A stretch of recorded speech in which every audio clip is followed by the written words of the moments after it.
हमारी कहानी शुरू होती है हीरोइन हेलेना की शादी से, जो एम्पायर की एक नोबेल लेडी है और जिसकी शादी होने वाली है हीरो बेंजामिन एशबर्न से, जो एशबर्न काउंटी का काउंट है। लेकिन हेलेना के चेहरे से साफ दिखता है कि वो बहुत नाराज और परेशान है, यहां तक कि वो गुस्से में शादी की शपथ भी भूल जाती है। जब बेंजामिन उसे टोकता है तो हेलेना मन ही मन कसम खाती है कि वो खुद बेंजामिन की जिंदगी बर्बाद करेगी। अब कहानी एक महीने पीछे जाती है और हमें पता चलता है कि हेलेना को मजबूर क्यों किया गया इस शादी के लिए। उस वक्त वो क्राउन प्रिंस रूफोर्स एयरबेंड, जो उसका बचपन का दोस्त भी है, के साथ बैठी शतरंज खेल रही थी। हेलेना कहती है कि उसे जिंदगी से और कुछ नहीं चाहिए, बस वो खुश रहना चाहती है, चाहे अकेले ही क्यों न हो। रूफोर्स हैरान होता है कि वो शादी क्यों नहीं करना चाहती। हेलेना बताती है कि उसके लिए शादी एक लड़ाई जैसी है, एक सौदा है, और वो कभी सोच भी नहीं सकती कि वो एक ही आदमी से शादी करके उसी के लिए वफादार रहे और बच्चे पैदा करे और परफेक्ट लाइफ जिए। रूफोर्स कहता है कि वो अपनी कीमत नहीं जानती और पूछता है कि क्या वो शादी से इसलिए डरती है ताकि कहीं वो अपनी मां सैंड्रा की तरह भाग न जाए। हेलेना बताती है कि समाज में उसे बुरी औरत कहा जाता है सिर्फ इसलिए क्योंकि उसकी मां भाग गई थी, और वो नहीं चाहती कि वो भी वैसे ही करे, लेकिन उसे डर है कि अगर उसने शादी की तो शायद वो भी भाग जाएगी। रूफोर्स उसकी बातें सुनकर कहता है कि वो हमेशा से अपनी मां की तरह स्पेशल रही है और वो इस सोच को बुरा नहीं मानता। उसके लिए भी शादी बस एक जिम्मेदारी है जिसे निभाना जरूरी है ताकि एम्पायर और उसके लोग सुकून महसूस करें। हेलेना गुस्से में कहती है कि उनके बीच फर्क है क्योंकि वो एक औरत है और रूफोर्स क्राउन प्रिंस है। लेकिन रूफोर्स कहता है कि आखिरकार वो दोनों सिर्फ एक आदमी और औरत ही है। वो उसके करीब आता है, उसका हाथ पकड़ता है और कहता है कि वो बहुत खूबसूरत और आजाद है, लेकिन उसे डर है कि कभी वो उससे नफरत करने लगेगी। हेलेना घबरा जाती है और कहती है कि उसका हाथ छोड़ दो वरना वो शतरंज की गोटी से मार देगी। लेकिन रूफोर्स कहता है कि वो सच में उससे प्यार करता है। तभी अचानक अंदर उसकी मंगेतर अडिला आ जाती है और चिल्लाने लगती है कि आपने मेरे साथ ऐसा धोखा कैसे कर दिया। हेलेना पूरी तरह शॉक में रह जाती है और सोचती है कि अडिला यहाँ क्या कर रही है। इसके बाद एम्प्रेस भी आ जाती है और सिचुएशन और भी अजीब हो जाती है, क्योंकि जैसे ही वो अंदर आती है रूफोर्स अभी भी हेलेना का हाथ पकड़े हुए होता है। हेलेना किसी तरह खुद को संभालने की कोशिश करती है और समझाना चाहती है कि वो बचपन से रूफोर्स को सिर्फ एक दोस्त मानती आई है और कभी उसे एक मर्द की तरह नहीं देखा। लेकिन उससे पहले ही रूफोर्स बोल पड़ता है और अपनी मंगेतर से कहता है कि वो उससे शादी नहीं करना चाहता क्योंकि वो हेलेना से प्यार करता है। अडिला टूट जाती है और रोते रोते भाग जाती है। एम्प्रेस गुस्से में रूफोर्स और अडिला को अपने साथ ले जाती है और हेलेना से कहती है कि वो चुपचाप अपने घर जाए और इंतजार करे कि उसके साथ क्या करना है। हेलेना समझ जाती है कि उसकी जिंदगी एक बेवकूफी भरी गलती की वजह से बर्बाद हो गई। कुछ दिनों बाद एम्प्रेस खुद हेलेना को गार्डन में बुलाती है। हेलेना डरती है कि अब क्या होगा, लेकिन मां की दी हुई सलाह याद करती है कि एम्प्रेस से ईमानदारी से माफी मांगना और कभी भी रूफोर्स की बुराई नहीं करना। हेलेना पूरी बात समझाने की कोशिश करती है और कहती है कि इसमें एम्प्रेस को परेशान होने वाली कोई बात नहीं। एम्प्रेस कहती है कि वो हेलेना की बात पर भरोसा करती है, लेकिन अफवाहें फैल चुकी है कि क्राउन प्रिंस ने अपनी मंगेतर को धोखा दिया और हेलेना के साथ है और इससे एम्पायर की बदनामी हो रही है। हेलेना पूछती है कि अब उसे क्या करना चाहिए, तो एम्प्रेस कहती है कि उसे वही करना होगा जो वो आदेश दे। और फिर एम्प्रेस कहती है कि उसे शादी करनी होगी उस शख्स से जिसे वो चुन चुकी है। हेलेना घबरा जाती है और कहती है कि क्यों न उसे कुछ समय के लिए राजधानी से बाहर भेज दिया जाए। लेकिन एम्प्रेस बताती है कि ये कोई सजा नहीं बल्कि एक मिशन है। वो कहती है कि बहुत पहले से एक खतरनाक ग्रुप एम्पायर की सुरक्षा के खिलाफ काम कर रहा है और उसके तार जुड़े हैं बेंजामिन एशबर्न से। बेंजामिन बहुत चालाक और खतरनाक इंसान है और उसके करीब पहुंचना आसान नहीं, इसलिए हेलेना को उससे शादी करनी होगी और उसकी जिंदगी में सबसे करीबी बनकर उसके सारे राज एम्प्रेस तक पहुंचाने होंगे। हेलेना सोचती है कि शायद एम्प्रेस उसे सजा देना चाहती है, लेकिन एम्प्रेस साफ कहती है कि अगर वो ये मिशन पूरा कर लेती है तो वो एक हीरोइन की तरह सम्मान पाएगी। उसे जमीन, टाइटल और पूरी आजादी मिलेगी, वो आजादी जो किसी और औरत को कभी नहीं मिली। और अब फैसला हेलेना के हाथ में है। हेलेना अब और ज्यादा टेंशन में आ जाती है क्योंकि उसे एम्प्रेस के लिए जासूस की तरह काम करना होगा, जबकि वो कभी शादी ही नहीं करना चाहती थी। उसके पापा, उनकी वाइफ और भाई बहनों ने भी उसे शादी के लिए मनाने की कोशिश की थी, लेकिन हेलेना को शादी में कभी कुछ खास नहीं लगा। उसके लिए तो ये बस एक बेकार रस्म थी। वो सोचती है कि ये सब वो नहीं करेगी, लेकिन तभी उसे याद आता है एम्प्रेस का दिया हुआ वादा। अगर उसने ये मिशन पूरा किया और बेंजामिन से तलाक ले लिया तो कोई और उससे शादी नहीं करना चाहेगा और उसे पूरी आजादी मिल जाएगी। यही सोचकर वो डिसाइड करती है कि ये मौका अच्छा है, शादी कर लेगी ताकि बाद में फ्री होकर अपनी जिंदगी जी सके। शादी से एक दिन पहले नौकरानियां उसे तैयार कर रही होती है। वो आईने के सामने खड़ी होकर खुद से कहती है कि महल में उसके दिन अब खत्म हो गए, कल से उसकी शादी होने वाली है। लेकिन उसे अजीब लगता है कि बेंजामिन ने शादी का प्रपोजल तुरंत ही मान लिया, जबकि लोग कहते थे कि वो बहुत शातिर और खतरनाक इंसान है। तो फिर उसने इतनी जल्दी हाँ क्यों कर दी? जरूर कुछ गड़बड़ है। वो अपनी नौकरानी से कहती है कि उसे ज्यादा सजाए मत, सिंपल ही रहने दे। लेकिन नौकरानियां उसे और खूबसूरत बना देती है। जब वो कमरे से बाहर निकलती है तो उसके छोटे सौतेले भाई बहन कहते हैं कि वो बहुत सुंदर लग रही है। उसकी बड़ी सौतेली बहन उदास होती है कि हेलेना शादी करके उसे छोड़ जाएगी। लेकिन हेलेना कहती है कि चिंता मत करो, हम अक्सर मिलेंगे। फिर मजाक में बताती है कि वो शादी इसलिए कर रही है ताकि एम्प्रेस के लिए जासूस बनकर पैसा और ताकत हासिल कर सके। लेकिन कहती है ये बात किसी को मत बताना। तभी नौकरानियां आकर बताती है कि काउंट आ चुका है। लोग कह रहे होते हैं कि सारी अफवाहें गलत थी, क्योंकि काउंट तो हद से ज्यादा हैंडसम है। यकीन ही नहीं होता कि इतना खूबसूरत आदमी इस दुनिया में है। हेलेना समझ जाती है कि अब तो सबकी नजरें सिर्फ उसी पर होंगी। नौकरानियां उसे और सजाती है और हेलेना हॉल में जाती है। सब लोग उसे देखकर दंग रह जाते हैं कि वो कितनी खूबसूरत लग रही है। हेलेना सोचती है कि चलो अगर शादी करनी ही है तो किसी हैंडसम इंसान से ही सही, लेकिन मन ही मन डरती है कि अब उसे धोखा देना और मुश्किल होगा। तभी उसकी नजर बेंजामिन पर पड़ती है, जो दूर से उसकी तरफ आ रहा होता है। वो इतना ज्यादा हैंडसम था कि हेलेना एक पल को जमी रह जाती है। बड़ा अजीब लगता है कि इतना परफेक्ट सा आदमी किसी गांव देहात में रह रहा है और अब तक कुंवारा है। बेंजामिन उसके पास आता है, उसका हाथ पकड़ता है, किस करता है और अपना नाम बताकर कहता है, तो तुम ही हो मेरी खूबसूरत दुल्हन। फिर पूछता है कि क्या वो उसके साथ डांस करेगी। हेलेना हाँ कर देती है और कहती है कि अब तो वैसे भी आज के बाद वो पति पत्नी बनने वाले हैं। दोनों डांस करने लगते हैं। हेलेना थोड़ी शर्मिंदा सी होती है। बेंजामिन उससे माफी मांगता है कि उसकी डांसिंग बहुत खराब है, क्योंकि उसने पहले कभी किसी पार्टी में डांस नहीं किया, लेकिन उसने इस दिन के लिए बहुत प्रैक्टिस की है। हेलेना हंसकर कहती है कि उसकी स्टेप्स तो बिल्कुल परफेक्ट है। वो उसे गौर से देखने लगती है और खुद से कहती है कि ये तो बड़ी मुसीबत है। इतना हैंडसम चेहरा, परफेक्ट बॉडी और इतना अच्छा नेचर। अब तो उससे पहले ही वो प्यार करने लगी, तो मिशन कैसे पूरा करेगी? डांस के बाद वो कहती है कि उसे थोड़ा चक्कर आ रहा है और आराम करना चाहती है। बेंजामिन उसकी इजाजत दे देता है।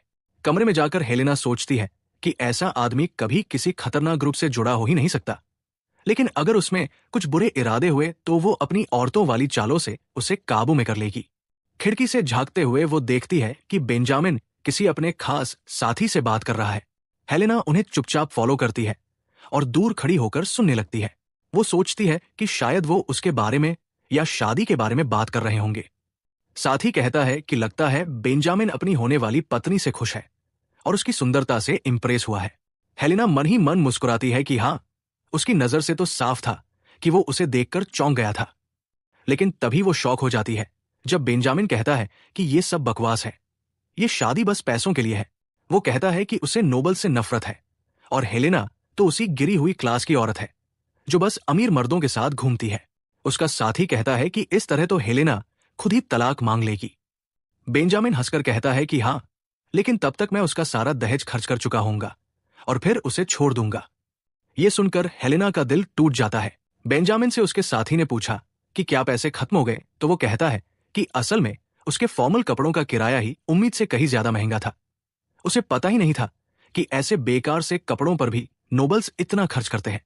हेलेना ये सब सुनकर अपने कमरे की तरफ लौटती है, लेकिन रास्ते में उसे लोग शादी की बधाई देते हैं और वो बस मुस्कुराकर माफी मांग लेती है कि उसे थोड़ा आराम चाहिए। कमरे में पहुंचकर वो बिस्तर पर गिरकर रोने लगती है। अब उसे पूरी तरह यकीन हो जाता है कि बेंजामिन उसे फंसाने के लिए ही इतना प्यारा सा बर्ताव कर रहा था। उसकी वो हंसी और मीठे शब्द सिर्फ एक चाल थे। उसके लिए हेलेना बस दहेज का पैसा थी और कुछ नहीं। हेलेना गुस्से में सोचती है कि वो इतनी बड़ी और समझदार औरत होकर भी कैसे इस आदमी से प्यार करने का सोच बैठी, इवन फॉर मोमेंट। लेकिन फिर खुद को संभालती है और सोचती है कि जो कुछ उसने सुना वही उसके लिए अच्छा है, क्योंकि अब उसे इस आदमी के चेहरे के पीछे छुपा अंधेरा साफ दिख गया है।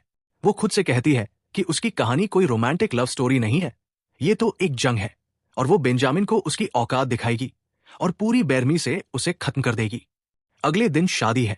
महल में लोग इधर उधर जा रहे हैं, लेकिन हेलेना अपने गहनों और शादी वाले ड्रेस में ही सो जाती है। अचानक रात को बालकनी से आवाज आती है। वो समझती है कि कोई चोर आया है, लेकिन जब जाकर देखती है तो पाती है कि प्रिंस रूफस उसकी बालकनी पर चढ़ाया है। हेलेना हैरान होकर पूछती है कि वो इतनी रात को यहां क्या कर रहा है। रूफस कहता है कि वो उससे माफी मांगने आया है। हेलेना गुस्से में कहती है कि माफी मांगने में उसे काफी टाइम लग गया, क्योंकि उसी की वजह से उसे जबरदस्ती इस शादी में धकेला गया। रूफस कहता है कि वो एम्प्रेस की नजर में था, इसलिए कुछ कर नहीं पाया, लेकिन अब वो सच में पछता रहा है। वो कहता है कि बेंजामिन, जिसके बारे में सब लोग उसकी हैंडसमनेस और दौलत की बातें करते हैं, असल में उतना कुछ नहीं है। हेलेना बात काट कर कह देती है कि हाँ, वो गरीब, कंगाल और बुरे स्वभाव का इंसान है। रूफस हैरान होकर पूछता है कि उसे ये सब कैसे पता। हेलेना गुस्से में कहती है कि ये सब एम्प्रेस का प्लान था, जिसने उसे इस आदमी से शादी करने के लिए फंसाया। वो रूफस को कहती है कि अब वो चला जाए, लेकिन रूफस उसे रोक कर कहता है कि चलो हम दोनों भाग चलते हैं। हेलेना हैरान होकर कहती है कि क्या वो पागल हो गया है? अगर उन्होंने ऐसा किया तो इसके बहुत बड़े नतीजे होंगे और दो बड़े खानदानों, विंस्टन और एशबर्न, में दुश्मनी हो जाएगी। लेकिन उसी पल हेलेना सोचती है कि अगर वो सच में भाग गई तो बेंजामिन को उसका दहेज नहीं मिलेगा, और शायद ये उसके लिए मजेदार बदला होगा। रूफस कहता है कि वो उससे सचमुच प्यार करता है और उसकी आजादी के लिए सब कुछ तोड़ देगा। लेकिन हेलेना को उसके पुराने गुनाह याद आ जाते हैं और वो भरोसा नहीं कर पाती। तभी बाहर से शोर सुनाई देता है। कोई नौकर किसी को रोक रहा है और बेंजामिन की आवाज आती है कि उसने हेलेना की बालकनी पर एक संदिग्ध शख्स देखा और वो अपनी मंगेतर की सुरक्षा के लिए आया है। नौकर कहता है कि शादी से पहले वो कमरे में नहीं जा सकता, लेकिन तभी हेलेना जल्दी से रूफस को बालकनी से भगा देती है और दरवाजा बंद कर देती है। जैसे ही वो पीछे मुड़ती है, देखती है कि बेंजामिन सामने खड़ा है। हेलेना ताना मारते हुए कहती है कि शादी की रात किसी दुल्हन के कमरे में घुसना वाकई बहुत शर्मनाक है, और वैसे भी अभी उनकी शादी हुई भी नहीं है। बेंजामिन मुस्कुराकर कहता है कि कुछ घंटों में तो हो ही जाएगी, और असली प्रॉब्लम ये बालकनी है। वो कहता है कि उसे चेक करना पड़ेगा। हेलेना कहती है कि वहां कुछ नहीं है, लेकिन बेंजामिन कहता है कि वो झूठ बोलने में माहिर है। हेलेना गुस्से में कहती है कि अगर उसने जबरदस्ती की तो वो और नौकर बुला लेगी, लेकिन बेंजामिन जिद करके दरवाजा खोल देता है। उसी वक्त रूफस बालकनी से कूदकर भाग जाता है। बेंजामिन गुस्से में हेलेना से पूछता है कि प्रिंस वहां क्यों आया था। हेलेना कहती है कि वो बिना बताए मिलने आया और उसके पास कोई चारा नहीं था। बेंजामिन कहता है कि इससे तो सारी अफवाहें सही साबित हो जाती है, लेकिन हेलेना समझाती है कि वो और रूफस सिर्फ बचपन के दोस्त हैं। बेंजामिन शक भरी नजरों से पूछता है कि अगर ऐसा है तो फिर ये सब छिपाने की क्या जरूरत थी, और क्या वो दोनों गुपचुप चिट्ठियां लिखते थे। हेलेना कहती है कि उसने दरवाजा सिर्फ इसलिए खोला क्योंकि अगर बाहर खड़ा रहता तो और ज्यादा लोगों को शक होता। बेंजामिन कहता है कि वो बहुत बेवकूफ और लापरवाह है, लेकिन अब से उसे संभल कर रहना होगा, क्योंकि वो किसी भी हाल में ये बदनामी बर्दाश्त नहीं करेगा। हेलेना को गुस्सा आता है जब बेंजामिन उसे पत्नी कहकर छोड़कर चला जाता है, क्योंकि कुछ ही देर पहले उसने खुद कहा था कि जैसे ही उसका दहेज खत्म होगा वो उससे छुटकारा पालेगा, और अब इतनी हिम्मत की उसे बीवी बुलाए। अगले दिन शादी की सारी रस्में पूरी हो जाती है और हेलेना यकीन ही नहीं कर पाती कि उसने सच में इस घटिया, कंगाल आदमी से शादी कर ली है जो सिर्फ उसके पैसों के पीछे है। उसे पूरा यकीन है कि बेंजामिन किसी खतरनाक गैंग से जुड़ा है जो साम्राज्य की सुरक्षा के लिए खतरा है। गवर्नर के सामने शपथ दिलाई जाती है और दोनों पति पत्नी बन जाते हैं, पर असल में दोनों मन ही मन कसम खाते हैं कि एक दूसरे की जिंदगी तबाह करेंगे। शादी के कुछ घंटे बाद ही वो दोनों अशबर्न की ओर रवाना होते हैं। पहले नॉर्थ गेट, फिर साउथ गेट पार करते हैं और आखिरकार अशबर्न कैसल पहुंचते हैं। जैसे ही किले के सामने पहुंचते हैं, हेलेना देखकर हैरान रह जाती है। वो जगह सच में आधी टूटी फूटी, जर्जर और गंदी थी। उसे लगा बेंजामिन मजाक कर रहा है, लेकिन नहीं, वो कहता है कि यही उसका घर है और अब यही उसका भी घर होगा। हेलेना को यकीन ही नहीं होता कि वो एक काउंट की बेटी, जिसने हमेशा साफ सुथरे और शानदार महल में जिंदगी बिताई है, अब इस काले, गंदे किले में रहना पड़ेगा। वो तुरंत सोचती है कि उसे इस खंडहर और इसके पीछे छिपे गुंडों के बारे में सबूत इकट्ठे करने होंगे ताकि मौका मिलते ही भाग सके। हेलेना देखती है कि वहां के नौकरों को तो ठीक से कुछ आता ही नहीं, तो वो खुद जिम्मेदारी ले लेती है और सबको इकट्ठा करके समझाने लगती है कि सफाई कैसे करनी है, मेहमानों का स्वागत कैसे करना है, बाथटब साफ रखना है और भी बहुत कुछ। तभी बेंजामिन बीच में टोकता है और नौकरों को आदेश देता है कि वो उसकी बात न सुने। हेलेना गुस्से में कहती है कि वो बस उन्हें वो सिखा रही है जो जरूरी है ताकि ये किला भी विस्टन कैसल जैसा बन सके। लेकिन बेंजामिन हंसकर कहता है कि यहाँ के नौकरों से उसकी ये ख्वाहिशें पूरी नहीं होंगी। हेलेना पूछती है कि अगर उसे कुछ चाहिए होगा तो किससे कहे। बेंजामिन कहता है सीधा मुझसे। तो हेलेना कहती है कि उसे फ्लावर टी चाहिए क्योंकि उसके बिना उसका दिन शुरू ही नहीं होता। बेंजामिन ठंडेपन से कहता है कि ऐसे बेवकूफी वाले डिमांड्स को वो हमेशा नजरअंदाज करेगा और अब उसे यहां नई जिंदगी अपनानी पड़ेगी। ना यहां उसके पापा है, ना उसकी मेड्स, ना उसके फॉलोअर्स। हेलेना गुस्से में कहती है कि वो गैर जिम्मेदार है जिसने अपने पूर्वजों के किले को इस हाल में छोड़ दिया। वो उसे बिगड़ैल भी कहती है। बेंजामिन बस मुस्कुराता है और कहता है जो सोचना है सोचो। हेलेना पलटकर कहती है और जो करना है करूंगी, और गुस्से में जाकर बिस्तर पर लेट जाती है। फिर व्यंग्य से कहती है कि वैसे भी वो उससे नफरत करता है तो यकीनन उसके साथ बिस्तर शेयर नहीं करेगा। बेंजामिन कहता है इवन अगर वो भीख मांगे तो भी नहीं करेगा। हेलेना उसे छोड़कर सोने चली जाती है और बेंजामिन पास ही कुर्सी पर बैठकर उसे देखने लगता है। वो उसे नजरअंदाज करने की कोशिश करता है लेकिन मानना पड़ता है कि हेलेना वाकई खूबसूरत है। तभी अचानक हेलेना जाग जाती है और पूछती है कि बिस्तर के पास टेबल क्यों है, अलमारी क्यों नहीं। बेंजामिन हैरान होकर पूछता है कि उसे टेबल से क्या दिक्कत। हेलेना कहती है कि उसे हाथ किसी चीज में डालकर सोना पसंद है वरना उसे बुरे सपने आते हैं। बेंजामिन चिढ़कर कहता है कि आधी रात को अलमारी कहां से लाए, और वैसे भी फर्नीचर बदला नहीं जा सकता। वो आदेश देता है कि बस आंखें बंद करके सो जाओ। हेलेना और गुस्से में कहती है कि इस किले में रहना पागलपन है और उसकी ये बदतमीज हरकतें बर्दाश्त से बाहर है। बेंजामिन एक गहरी सांस लेकर पूछता है कि सच में उसके लिए इतना जरूरी है कि सोने से पहले हाथ किसी चीज में डाले। फिर वो अचानक बिस्तर पर चढ़ाता है। हेलेना हैरान रह जाती है। वो पास आता है और कहता है कि आज रात वो उसकी मदद करेगा। हेलेना उसके खूबसूरत चेहरे को देखकर एक पल के लिए कमजोर पड़ जाती है लेकिन तुरंत खुद को याद दिलाती है कि ये आदमी चालाक और धूर्त है। वो उसे उतरने को कहती है लेकिन बेंजामिन उसकी बात अनसुनी करके उसकी हथेली पकड़कर अपने शर्ट के अंदर ले जाता है और धीरे से कहता है अब ऐसे ही रहूंगा जब तक तुम आंखें बंद करके चैन से सो न जाओ। बेंजामिन हेलेना से कहता है कि उसे उसकी ये मदद हमेशा याद रखनी चाहिए ताकि कभी मौका आने पर वो उसका एहसान चुका सके। हेलेना थोड़ी छेड़खानी में पूछ लेती है कि वो बिस्तर पर क्यों नहीं सोता और फिर खुद ही मजाक में कहती है कहीं ये मेरे खूबसूरती की वजह तो नहीं कि तुम खुद को कंट्रोल नहीं कर पाते। लेकिन बेंजामिन तुरंत इनकार कर देता है और कहता है कि ये उससे जुड़ा नहीं, असल वजह तो ये है कि उसे ये बिस्तर आरामदायक ही नहीं लगता। वो बताता है कि वो बहुत सालों तक एक सिपाही रहा है, लड़ाई के मैदान में पला बढ़ा है और उसे नींद तभी आती है जब उसकी छाती पर तलवार रखी हो, लड़ाई के लिए तैयार। हेलेना उसकी बातें सुनते सुनते ही गहरी नींद में चली जाती है। अगले दिन सुबह जब हेलेना उठती है तो उसे लगता है जैसे वो अब भी अपने पापा के महल में है और अपना रूटीन शुरू करने वाली है। लेकिन जैसे ही आंखें खुलती है तो समझ आती है कि वो तो अश्वन कैसल में है। वो उठने लगती है तभी नजर पड़ती है कि उसके कपड़े बिस्तर के नीचे पड़े हैं। उसे बहुत बुरा लगता है और वो बेंजामिन को ढूंढने निकल पड़ती है।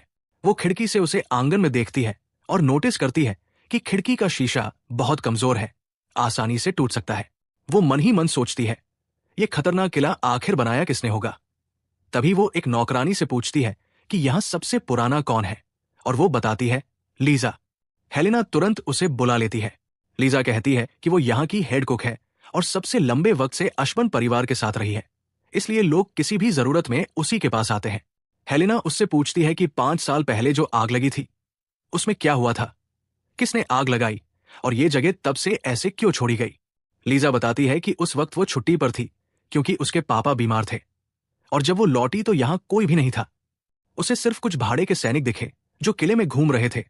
उन्होंने उससे खाना बनाने को कहा और तभी उसकी मुलाकात बेंजामिन से हुई जो उस वक्त बहुत हैंडसम लग रहा था और उसने उसे यहाँ की अकेली कुक बना दिया। हेलेना पूछती है कि क्या उसे और कुछ पता है तो लीजा कहती है कि बस इतना सुना कि आग लगी और पिछले काउंट और उनका पूरा परिवार उसमें मारे गए। हेलेना उसकी बात मान भी लेती है, लेकिन अंदर ही अंदर सोचती है, ये महज इत्तेफाक नहीं हो सकता। जरूर कोई खतरनाक संगठन शामिल है जिसने पूरे परिवार को गायब कर दिया। लेकिन अभी सीधे पूछना सही नहीं होगा, किसी ना किसी को सच जरूर पता होगा। फिर वो लीजा से कहती है कि अगर उसने किला 5 साल पहले देखा है तो जरूर नोटिस किया होगा कि अब ये कितना बदल गया है और कितनी गलतियां हो रही है। हेलेना कहती है कि एक नोबल लेडी और अब इस किले की जिम्मेदार मालकिन होने के नाते वो इस जगह को ऐसे सड़ने नहीं दे सकती। लेकिन अकेले वो कुछ नहीं कर पाएगी, उसे और लोगों की मदद चाहिए ताकि अशबन परिवार की खोई हुई इज्जत और शान वापस ला सके। लीजा उसे बताती है कि 3 साल पहले इस परिवार के पुराने मैनेजर कुर्ट यहां आए थे और कहा था कि अगर कभी किसी को मदद की जरूरत हो तो उसे ढूंढना। हेलेना उसे तलाशने निकलती है, लेकिन उसकी मुलाकात एक सुनहरे बालों वाले जवान लड़के से होती है। वो उसे पहले से पहचानता है और कहता है, आखिरकार मुझे आपसे मिलने का मौका मिला। हेलेना पूछती है कि क्या वो मिस्टर कोर्ट है, तो वो बताता है कि उसका नाम जो विल्टन है और वो मिस्टर कोर्ट की जगह इस जगह का ख्याल रख रहा है। फिर वो हेलेना को अंदर ले जाता है और उसे एक खत देता है जिसे कोर्ट ने पहले ही लिख रखा था। उसमें लिखा था कि जब भी ये खत किसी तक पहुंचेगा तब तक अशबन परिवार बिखर चुका होगा, लेकिन हमेशा कोई ना कोई ऐसा होगा जो परिवार की इज्जत बचाने की कोशिश करेगा। कुर्ट ने सब कुछ छोड़ दिया था ताकि उस दिन फिर से अशबन परिवार का नाम चमक सके।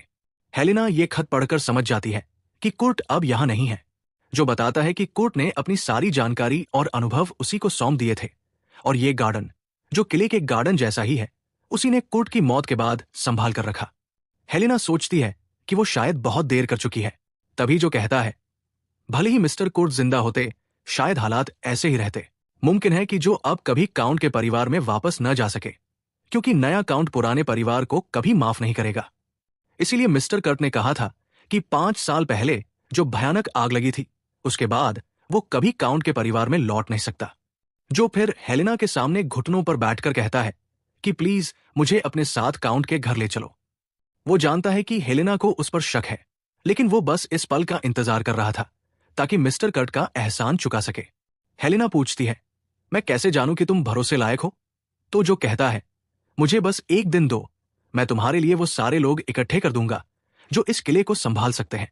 उसके बाद अगर चाहो तो मुझे अपने साथ ले जाना, वरना नहीं। हेलेना सोचती है, ठीक है, इंतजार कर लेती हूं।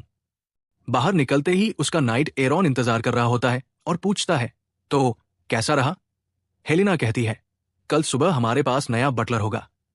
एरॉन हंसते हुए पूछता है, और तुम्हें पूरा यकीन है कि तुमने पहले कभी बोरूड परिवार से मुलाकात नहीं की? फिर कैसे पता चला कि ये वही जगह है जहां मिस्टर कट रहते थे?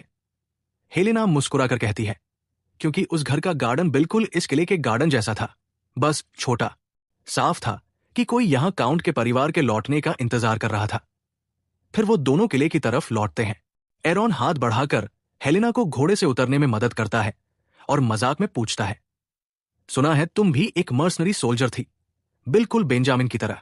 क्या सारे सिपाही तुम्हारी तरह इतने जेंटल होते हैं? हेलेना हंसकर पूछती है, तो एरॉन कहता है, नहीं, मैंने तो अपनी बहनों से सीखा है कि औरतों के साथ नरमी से पेश आना चाहिए। मैं मेहनत करके पैसे कमाता हूं ताकि मेरी बहनों की शादी अच्छे घरों में हो सके। हेलेना को अपना दहेज याद आ जाता है जो बेंजामिन खर्च कर रहा है। वो तय करती है कि अब अपने पैसे बचाने होंगे। वो एरॉन से पूछती है, काउंट कब लौटेगा? एरॉन कहता है, उसका घोड़ा तो अस्तबल में है, मतलब वो लौट चुका होगा। हेलेना तुरंत बेंजामिन को ढूंढने निकल पड़ती है और उसे बाथटब में पाती है जहां वो थकान से आराम कर रहा होता है। तभी अचानक लीना अंदर आ जाती है और बेंजामिन हैरान रह जाता है। हेलेना मजाक में हाथ बढ़ाकर कहती है, जरा मेरा दहेज लौटा दो, और हाँ, मेरे पापा और महारानी के पैसे भी। बेंजामिन गुस्से में चिल्लाता है, बाहर जाओ और दरवाजा बंद करो। हेलेना नोटिस करती है कि उसका चेहरा लाल हो गया है, शायद शर्म से, लेकिन बेंजामिन मना करता है और कहता है, तुम बाथटब में घुसी हो और फिर भी तुम्हें कोई शर्म नहीं। हेलेना हंसकर बोलती है, अरे इसमें क्या बड़ी बात है, वैसे भी पानी में तुम पूरे ढके हुए हो, सिर्फ सिर दिख रहा है। फिर गंभीर होकर कहती है, वैसे भी लोग मेरा दहेज वापस लेंगे और किले का मैनेजमेंट अब मेरी जिम्मेदारी है, मुझे तुम्हारी इजाजत की जरूरत नहीं। इतना कहकर वो उसे उसका स्नान एंजॉय करने देती है और बाहर निकल जाती है। अगले दिन सुबह जो कई सारे मजदूर लेकर आता है जिन्हें उसने बड़ी सोच समझकर चुना था, वो हेलेना से कहता है, ये सब फिलहाल अस्थायी वर्कर्स हैं, मैं इन पर नजर रखूंगा और जो सबसे काबिल होंगे उन्हें पक्का कर दूंगा। हेलेना उसे अपना डेप्यूटी बना देती है ताकि वो नौकर चुनने का काम संभाल सके, जो सबके सामने कहता है, पूरी जान लगा दो, इस किले को फिर से बनाना और चमकाना है। हेलेना सोचने लगती है कि जब बेंजामिन वापस आएगा और इन नए नौकरों को देखेगा तो उसका रिएक्शन कैसा होगा। उसे याद आता है कि कल से उसने बेंजामिन को देखा ही नहीं। वो कहीं और सोया और सुबह सुबह निकल गया। शाम को हेलेना अकेली ही अपने बिस्तर पर सो जाती है। हालांकि मन करता है कि बेंजामिन के पास जाकर उसका हाथ पकड़ ले ताकि चैन से सो सके, लेकिन आज वो खुद को रोक लेती है। वो बस सोचती है, आज तो आराम का सुकून भरा शाम है। जो खाना जो लेकर आया था वो खाती है और मजे से टाइम बिताती है। उसे यकीन हो जाता है कि बेंजामिन आज भी वापस नहीं आएगा। उसकी गैर मौजूदगी का फायदा उठाकर वो कुछ स्टेशनरी ढूंढती है और महारानी को चिट्ठी लिखने बैठ जाती है। चिट्ठी की शुरुआत ही इस हालात से करती है कि किले में बहुत सारे कमरे बंद पड़े हैं और जिनमें हेलेना सोच रही थी कि शायद उन बंद कमरों की चाबियां बेंजामिन के पास होंगी और अगर वो दरवाजे खुल जाए तो उसकी जांच में बहुत मदद मिल सकती है। वो अपने मन में कहती है, 5 साल पहले लगी आग के बाद सारे नौकर निकाल दिए गए और तब से ये किला वीरान पड़ा है, जैसे कोई भूतिया हवेली हो। चिट्ठी लिखकर उसे लगने लगा कि अभी तक उसने बहुत कम जानकारी जुटाई है और इतना कम सबूत महारानी को परेशान कर देगा। इसलिए वो ठान लेती है कि चिट्ठी फिर से लिखेगी, इस बार बड़े ध्यान से, ताकि महल की हालत साफ साफ बता सके। तभी उसे कदमों की आहट सुनाई देती है। वो पहचान जाती है, ये बेंजामिन है। अचानक वो बिना दस्तक दिए कमरे में घुस आता है। हेलेना घबरा जाती है और चिट्ठी छुपाने लगती है। गुस्से में कहती है, कम से कम दरवाजा खटखटाकर आओ। बेंजामिन मुस्कुराकर ताना मारता है, ये मेरा ही कमरा है, मुझे अंदर आने के लिए दस्तक की जरूरत नहीं। हेलेना उसकी अनदेखी पर झुंझलाकर कहती है, मैंने पिछले दिनों बहुत काम किया है। बेंजामिन व्यंग्य से पूछता है, ओह, मतलब तुमने अजनबियों को किले में घुसा लिया और पूरा माहौल बिगाड़ दिया। हेलेना पलटकर जवाब देती है, वो अजनबी नहीं है, वो लोग मददगार है। वैसे भी पुराने नौकरों की जगह कोई तो होना चाहिए। और सच बताओ, क्या तुमने वाकई उन्हें निकाल दिया?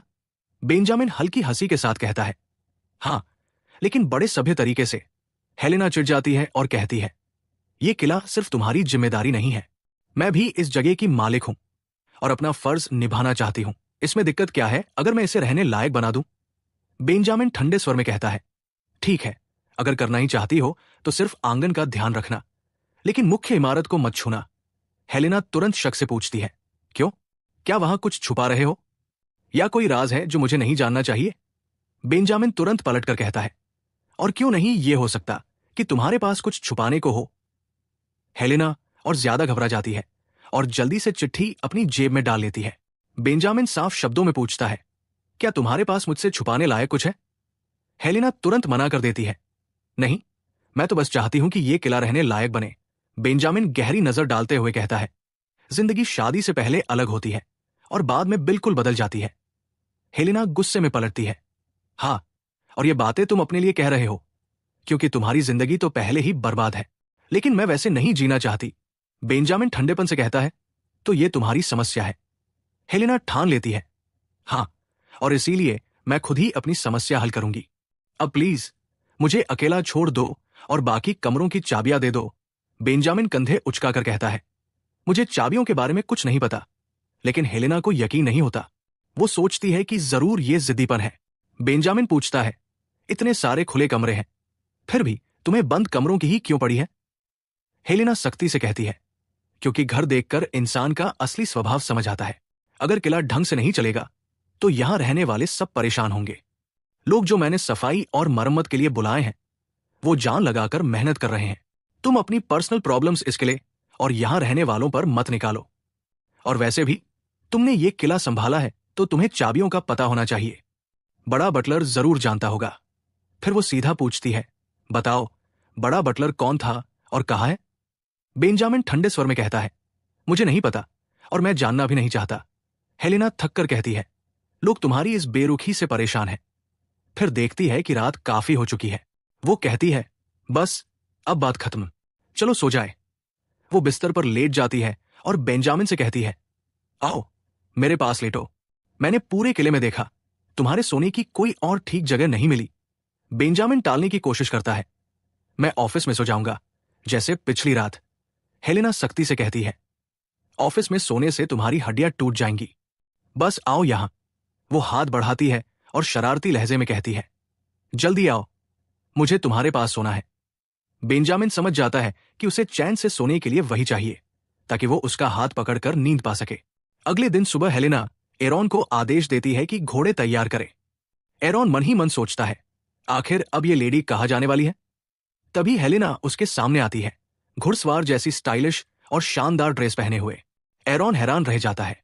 हेलेना कहती है, आज हम पुराने बटलर मिस्टर वेस्ली को ढूंढने जा रहे हैं। वो दोनों एक ऐसी शहर की ओर निकलते हैं जो एक बड़ा ट्रेडिंग हब है, जहां पूर्व और पश्चिम को जोड़ने वाले रास्ते मिलते हैं।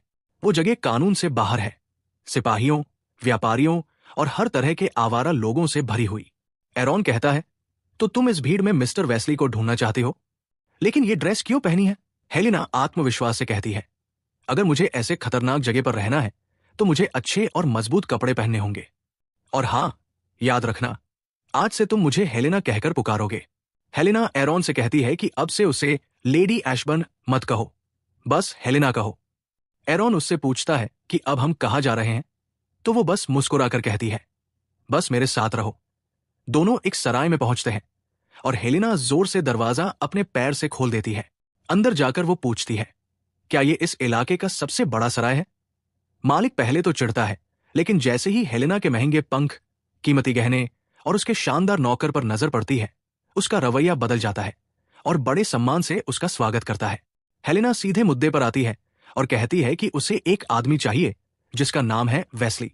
लंबा कद, भूरे आंखें, स्लिम मगर मजबूत बॉडी और ग्रे रंग के लंबे बाल। सराय का मालिक थोड़ा हक्का-बक्का रह जाता है और पूछता है, बस इतना ही पता है तुम्हें? हेलेना हमें सिर हिलाती है और सामने पैसों की एक थैली रख देती है। कहती है, अगर उसे ढूंढोगे तो इनाम मिलेगा। वो लोग सराय से बाहर निकलते हैं और मार्केट में खड़े हो जाते हैं। एरॉन पूछता है, मैडम, क्या यही तुम्हारी प्लानिंग है? हम ऐसे ही खड़े रहेंगे जब तक वेस्ली खुद सामने नहीं आ जाता। हेलेना हंसकर समझाती है, देखो, ये जगह कारोबारियों, भाड़े के सैनिकों और हर तरह के लोगों से भरी है। छुपने के लिए एकदम सही जगह। और अगर यहां खबर फैल गई कि कोई नोबल किसी को ढूंढ रहा है, तो जिसको छुपना होगा वो खुद सामने आएगा। फिर वो कैजुअली पूछती है, एरॉन, तुम्हें पता है 5 साल पहले क्या हुआ था? एरॉन जवाब देता है, क्यों न सीधे काउंट से पूछो। हेलेना सांस छोड़कर कहती है, काउंट इतना बिजी रहता है, किले में भी मुश्किल से दिखाई देता है। एरॉन सोच में पड़ जाता है और कहता है, देखो, मुझे नहीं पता तुम काउंट को कैसे देखती हो, लेकिन मेरी नजर में वो बहुत शरीफ इंसान है। तुम्हें पता है, वो पहले मर्सनरी सोल्जर था और वो काम आसान नहीं होता। वो तलवारबाजी में इतना तेज था कि कई बार मेरी जान भी बचाई। हेलेना हैरानी से पूछती है, ओह, तो इसी वजह से तुम उसे शरीफ आदमी मानते हो? एरॉन मुस्कुराकर कहता है, नहीं, ये तो बस कहानी का एक हिस्सा है। तुमने अरेलिया शहर की क्रैकन इंसिडेंट के बारे में सुना है? हेलेना तुरंत बोलती है, हां, थोड़ा बहुत सुना है। कहते हैं समुद्र में एक विशाल स्क्विड जैसा दानव आया था। एरॉन समझाते हुए कहता है, हां, उस वक्त अरेलिया में लोग इंसानी बलि चढ़ाते थे ताकि क्रैकन शांत हो जाए, लेकिन बलि देने के बाद भी समुद्री राक्षस गांव और नावों पर हमला करते रहे, इसलिए लोगों ने बलि देना बंद कर दिया। और तभी क्रैकन आया, साथ में एक विशाल सुनामी भी। सोचो, कोई आम आदमी उसका सामना कर ही नहीं सकता था, लेकिन उस क्रैकन को हराने वाला और कोई नहीं बल्कि काउंट बेंजामिन खुद था। हेलेना को याद आता है, हां, मैंने सुना था कि तब बहुत से मर्सनरीज ने भी लड़ाई लड़ी थी और राजधानी में जश्न मनाया गया था। लेकिन अगर ऐसा था तो बेंजामिन को राजधानी क्यों नहीं बुलाया गया? एरॉन कहता है, उसे बस एक इनाम मिला और फिर वो छुट्टी पर चला गया। लेकिन थोड़े समय बाद ही एशबर्न का किला जलकर खाक हो गया और पूरी काउंट फैमिली मर गई। तभी अफवाहें फैल गई कि बेंजामिन नया काउंट बन गया है। जब मैं वहां पहुंचा तो बस तबाही ही मिली। मैं उससे पूछ भी नहीं पाया कि असल में क्या हुआ था। तब से 5 साल से बस बातें ही चल रही हैं। लेकिन मेरी नजर में काउंट अभी भी शरीफ इंसान है। इतने में सामने से एक आदमी आता है जिसकी शक्ल सूरत बिल्कुल वेस्ली जैसी है। वो उन्हें देख रहा होता है। एरॉन तुरंत हेलेना को इशारा करता है और दोनों उसके पीछे दौड़ पड़ते हैं। आखिरकार उसे पकड़कर उसका नकाब उतारते हैं। वो झटक कर कहता है, मुझे छोड़ दो, जाने दो। लेकिन हेलेना और एरॉन साफ कह देते हैं, नहीं, हम जानते हैं कि तुम ही मिस्टर वेस्ली हो। Hey guys, welcome back to Ethan story sip. सबसे पहले दिल से थैंक यू आप सबको। पहले पार्ट पर जो प्यार और अमेजिंग व्यूज मिले वो सच में कमाल थे। लेकिन यार, आप में से बहुत सारे लोगों ने अभी तक सब्सक्राइब और लाइक नहीं किया तो प्लीज जल्दी से कर दो, क्योंकि इससे मुझे बहुत हेल्प मिलती है और मुझे समझ आता है कि आपको मेरी एक्सप्लेनेशन सच में पसंद आ रही है। तो चलो अब शुरू करते हैं आज का नया पार्ट। वो उन्हें धक्का देकर कहता है कि उसे जाने दो, लेकिन हेलिना और आरो उसे पकड़ लेते हैं और कहते हैं, हमें पता है तुम मिस्टर वेस्ली हो। वेस्ली उन्हें रोकते हुए कहता है कि एक दिन काउंट का परिवार जरूर उसके पास आएगा और पूछता है कि आखिर वो लोग उसे क्यों ढूंढ रहे हैं। हेलिन सीधे कह देती है कि वो चाहती है वेस्ली वापस अशबर्न किले लौटे, क्योंकि काउंट का परिवार उसे चाहता है। लेकिन वेस्ली साफ इनकार कर देता है और कहता है कि वो कभी वापस नहीं जाएगा। हेलिन पूछती है कि फिर वो उनसे मिलने क्यों आया, क्या बस जिज्ञासा थी ये जानने की कि अशबर्न से कौन आया है। वेस्ली उस पर शक करता है और कहता है कि हेलिन सच में काउंट के परिवार की नहीं हो सकती, क्योंकि अगर होती तो अपना नाम छुपाती, लेकिन उसने नाम छुपाया नहीं, तो मामला अलग है। फिर वेस्ली सीधे पूछता है कि आखिर वो कौन है। हेलिन थोड़ी घबराकर जवाब देती है कि उसे बस ये मान लेना चाहिए कि उसने काउंट के साथ एक ही बिस्तर शेयर किया है। ये सुनकर वेस्ली हैरान रह जाता है, क्योंकि हेलिन उस वक्त एक मर्द के भेष में थी। वेस्ली कहता है कि बस अब बहुत हो गया, वो और कुछ नहीं सुनना चाहता। सब कुछ 5 साल पहले ही खत्म हो चुका है और वो कभी किले वापस नहीं जाएगा, क्योंकि काउंट उसे माफ नहीं करेगा। हेलिन समझाने की कोशिश करती है, लेकिन वेस्ली साफ कह देता है कि अब उन्हें जाना चाहिए। हेलिन नाराज होकर पूछती है कि आखिर वो इतना जिद्दी क्यों है और चाहती है कि वो बताए कि 5 साल पहले सच में हुआ क्या था। आरो बीच में बोलता है कि उन्हें बेहतर होगा कि पहले अपनी चाबियां ले और द्रुन वापस लौटें, क्योंकि ये मसला इतना आसान नहीं है। लेकिन हेलिन कहती है कि अब मामला और साफ हो गया है और वेस्ली का बर्ताव देखकर वो मानती है कि वो जरूर लौटेगा। बस अभी खुद को किसी अनजाने गुनाह की सजा दे रहा है और माफी का इंतजार कर रहा है। हेलिन ठान लेती है कि वो चाबियां लेकर वेस्ली को हर हाल में वापस महल ले जाएगी, चाहे जो भी कीमत चुकानी पड़े। वो कल फिर वापस आएगी। लेकिन वेस्ली बिना कुछ सुने चला जाता है। हेलिन सोचती है कि आखिर वो कौन सी गलती थी जिसने वेस्ली को इतना बदल दिया। आरो उसे समझाता है कि अभी होटल ढूंढना बेहतर होगा, क्योंकि सुबह के बाद मौसम बहुत ठंडा हो जाएगा और वैसे भी उसे बहुत भूख लगी है। उसी शाम बेंजामिन किले में लौटता है और देखता है कि अब किला काफी हद तक फिर से बन चुका है और साफ सुथरा है। वहां उसकी मुलाकात जो से होती है, जो मुस्कुराकर उसका स्वागत करता है और बताता है कि हेलिन मिस्टर वेस्ली को ढूंढने गई है और वो उसे सब कुछ बताएगी। हेलिन को बताया गया कि वो वेस्ली को झा मार्केट में ढूंढ सकती है, और ये सुनकर बेंजामिन डर जाता है कि हेलिन इतनी खतरनाक जगह पर चली गई बिना उसे बताए, तो वो तुरंत उसे खोजने निकल पड़ता है। अगले दिन सुबह सुबह हेलिन फिर उसी होटल जाती है जहां वेस्ली रह रहा था, लेकिन वहां पता चलता है कि वो तो भाग चुका है। जब आरो होटल के रिसेप्शनिस्ट से पूछता है तो वो कहती है कि पिछली रात उसने अपना सामान पैक किया और बोला कि अब वक्त आ गया है जिंदगी का मजा लेने का, और वो उस जगह जा रहा है जहां उसकी प्यारी लैला रहती है, जिसके पास वो हमेशा जाता है। आरो तुरंत शक करता है कि जरूर वो जुआ खेलता है और कामचोर है। दोनों उस जगह पहुंचते हैं और अंदर जाते ही हेलिन और आरो को माहौल बड़ा अजीब लगता है। वहां की जिम्मेदार लड़की हेलिन से, जो अभी भी लड़के के भेष में थी, पूछती है कि उसे इस जगह का पता कैसे चला। हेलिन कहती है कि उसने इसके बारे में एक आदमी से सुना था जो अक्सर यहां आता था। लड़की मुस्कुराकर कहती है कि यहां सिर्फ खास लड़कियां ही काम करती है, और फिर मजाक में पूछती है कि क्या हेलिन यानी ये नकली लड़का उन्हें खुश कर पाएगा। तभी आरो की आंखों में जलन होने लगती है। वो खांसने और छींकने लगता है और हेलिन से शिकायत करता है, ये अजीब जगह तो मेरी आंखें फाड़ ही देगी। हेलिन उसे डांटती है और कहती है, बाहर जाओ और चेहरा धो लो। फिर हेलिन उस लड़की से कहती है कि वो यहां किसी को ढूंढने आई है जिसका नाम है लैला। ये सुनते ही लड़की चौंक जाती है और कहती है कि हेलिन तो बड़ा हिम्मती लड़का है। आरो बाहर निकल जाता है क्योंकि उसकी आंखें लाल हो गई थी और वो कुछ समझ नहीं पा रहा था, बस हेलिन की फिक्र में पड़ा था। तभी उसके सामने अचानक काउंट बेंजामिन आ जाता है और हेलिन के बारे में पूछता है। बेंजामिन गुस्से में सोचता है कि ये कोई गलत जगह है और तुरंत अंदर चला आता है। हेलिन उसे अचानक देखकर घबरा जाती है और पूछती है, आप यहां कैसे आ गए? बेंजामिन गुस्से में उसे डांटता है कि वो शादीशुदा औरत है और उसे ऐसी जगहों पर नहीं आना चाहिए। हेलिन सफाई देती है कि वो यहां सिर्फ वेस्ली की वजह से आई है और पीछे हटने का सवाल ही नहीं उठता। लेकिन बेंजामिन की आवाज ऊंची हो जाती है। वो कहता है कि हेलिन बिल्कुल नाकामयाब है काउंट की बीवी बनने के काबिल ही नहीं, और उसका मासूम सा चेहरा उसे धोखा दे गया। तभी अचानक एक नरम सी बिल्ली का पंजा उसके गाल पर लगता है। बेंजामिन चौंक कर देखता है और हेलिन को गोद में एक प्यारी सी बिल्ली पकड़े देखता है। हेलिन हंसकर पूछती है, तो बताइए, ये क्यूट सी लैला कैसी लगी? बेंजामिन चारों ओर देखता है तो कमरे में बहुत सारी बिल्लियां थी। उसे समझ आता है कि ये कोई गलत जगह नहीं बल्कि बिल्लियों का शेल्टर है, और ये लैला असल में एक प्यारी सी बिल्ली है जिससे वेस्ली हमेशा मिलने आता था और उससे बहुत लगाव रखता था। वो लड़की जब लड़कियों की बात कर रही थी तो असल में बिल्लियों के बारे में कह रही थी। तभी आरो बाहर खांसते हुए छींके मार रहा था क्योंकि उसे तो बिल्लियों से एलर्जी थी। हेलिन बेंजामिन को डांटती है कि देखो लैला, तुम्हारी वजह से डरकर भाग गई। बेंजामिन हैरान रह जाता है कि यहां इतना सब क्या हो रहा है और इतने सारे बिल्लियां क्यों हैं। हेलिन मुस्कुराकर बताती है कि ये बिल्लियों का शेल्टर है और उसने पहले ऐसे जगहों के बारे में सुना था, लेकिन आज पहली बार यहां आई है। बेंजामिन लंबी सांस लेकर राहत महसूस करता है। हेलिन शरारती अंदाज में पूछती है, इतनी राहत क्यों मिली आपको?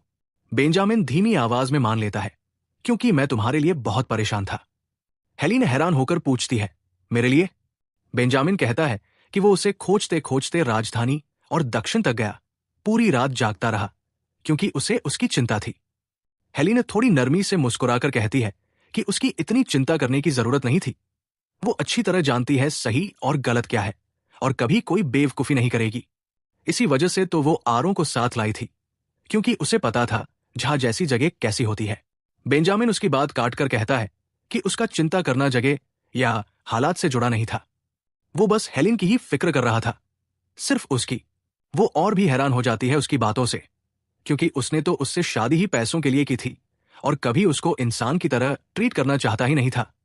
वो उससे माफी मांगती है कि उसने उसे गुस्सा दिलाया, लेकिन अंदर से ये माफी बस इसलिए थी ताकि उनकी रिलेशनशिप बनी रहे और वो अपनी इन्वेस्टिगेशन और एम्प्रेस के साथ वाली मिशन पूरी कर सके। तभी वो उसका चेहरा पकड़ लेता है और पास झुकाता है, जिससे वो थोड़ी नर्वस हो जाती है, लेकिन फिर पता चलता है कि उसके बालों में बिल्ली का बाल फंसा हुआ था। वो उसे निकाल कर कहता है कि अगर उसे कैट्स इतनी पसंद है तो चलो अब वापस कैसल चलते हैं, और साथ ही कहता है कि ऐसी अचानक हरकतें आगे मत करना वरना वो नजरअंदाज नहीं करेगा। वो कहती है उसके पास अपने रीजन है। बाहर निकलते ही उन्हें वेस्ली मिल जाता है, लेकिन बेंजामिन उसे इग्नोर करने लगता है। हेलेना रोकती है और कहती है कि वो अभी फिनिश नहीं हुई है। बेंजामिन मुड़कर वेस्ली से कहता है कि उसे अभी उसकी जरूरत नहीं है, लेकिन उसकी वाइफ हेलेना को है, क्योंकि उसने जो कमरे लॉक कर दिए थे उन्हें फिर से खोलना होगा, और ऑर्डर करता है कि कल तक सारे कमरे खुल जाने चाहिए। वेस्ली सिर झुका देता है और हेलेना से कहता है कि वो इसलिए गया था क्योंकि ये तो काउंट का ऑर्डर था और वो उसे मना नहीं कर सकता। हेलेना उसे समझाने की कोशिश करती है कि वो कैसल वापस आए, लेकिन वेस्ली कहता है कि ये उसका फैसला नहीं बल्कि काउंट का था। हेलेना उसे कहती है कि ब्लाइंडली ऑर्डर्स फॉलो करना बंद करो और समझो कि एशबर्न कैसल को उसकी जरूरत है। वेस्ली जवाब देता है कि अगर वो अब कैसल लौटा तो चाहे काउंट फिर से निकाल भी दे, वो कभी नहीं जाएगा। बेंजामिन ये सुनकर मान जाता है और उसे वापस आने की परमिशन देता है। हेलेना बहुत खुश हो जाती है और बेंजामिन उससे पूछता है कि इतनी खुश क्यों है। वो कहती है क्योंकि अब एशबर्न का घर फिर से ठीक तरह से चलेगा, लेकिन बेंजामिन उसकी बात पर हंस देता है। हेलेना पूछती है क्यों हंस रहे हो, तो वो कहता है कि बस देखना आगे क्या होगा। हेलेना उसकी बात नहीं समझ पाती क्योंकि वो भूल गई थी कि बेंजामिन एशबर्न किस तरह का इंसान है। वेस्ली कैसल लौट आता है और हेलेना को चाबियां सौंप देता है। वो कमरे खोलना शुरू करती है और सबसे पहले स्टडी रूम खोलती है, जो बहुत ही क्लीन और इम्प्रेसिव होता है। हेलेना को सुकून मिलता है कि स्टडी अब भी सुरक्षित है। वेस्ली बताता है कि पुराने काउंट सारे ऑफिशियल वर्क और इंपॉर्टेंट चीजें यही मैनेज करते थे, जैसे अकाउंट्स और रिकॉर्ड्स। हेलेना सर्च करना शुरू करती है और उसे bank accounts, savings records, business documents और कॉन्ट्रैक्ट मिलते हैं। वो समझ जाती है कि सारे इंपॉर्टेंट पेपर्स इस लॉक्ड रूम में ही थे, इसलिए अभी तक नया काउंट पूरी तरह से प्रॉपर्टी बर्बाद नहीं कर पाया था। वो वेस्ली से पूछती है कि क्या इसी वजह से वो इतनी सालों तक यहां छुपा रहा। वेस्ली कहता है कि चाहे कुछ भी हो, वो गिला से दूर नहीं जा सकता था, क्योंकि एशबर्न कंपनी की कई बड़ी कंपनियों में मेन शेयर्स हैं और वो खुद कुछ को क्वीन के नाम से मैनेज करता है। हेलेना समझ जाती है और कहती है कि जिन शेयरों पर निगरानी नहीं थी उनका फायदा उठाकर क्लाइंट्स प्रॉफिट खा रहे थे। अब हालात बदलेंगे और लोग इन ग्रीडी वर्कर्स को रोकने की कोशिश करेंगे। वेस्ली उसकी लीडरशिप की तारीफ करता है और कहता है कि काउंट के घर का फ्यूचर उसके हाथों में है। हेलेना हंसकर कहती है कि अभी तो बहुत जल्दी है। ये सब कहने के लिए हमें धीरे धीरे आगे बढ़ना होगा और बड़े इश्यूज को सॉल्व करना होगा। फिर वो बुक्स और कॉन्ट्रैक्ट्स पर काम शुरू कर देती है और यकीन करती है कि काउंट का घर सच में बहुत बड़ा विरासत है। उसे जो की लिखी कैसल की सप्लाई लिस्ट भी मिलती है और उसे लगता है कि घर को ठीक से चलाने के लिए बहुत काम करना पड़ेगा। चाहे वो कितना भी काम करे फिर भी कम ही होगा। तभी अचानक बेंजामिन वहां आता है और उसे ऐसे बिजी देखता है। वो पूछता है ये जगह कौन सी है।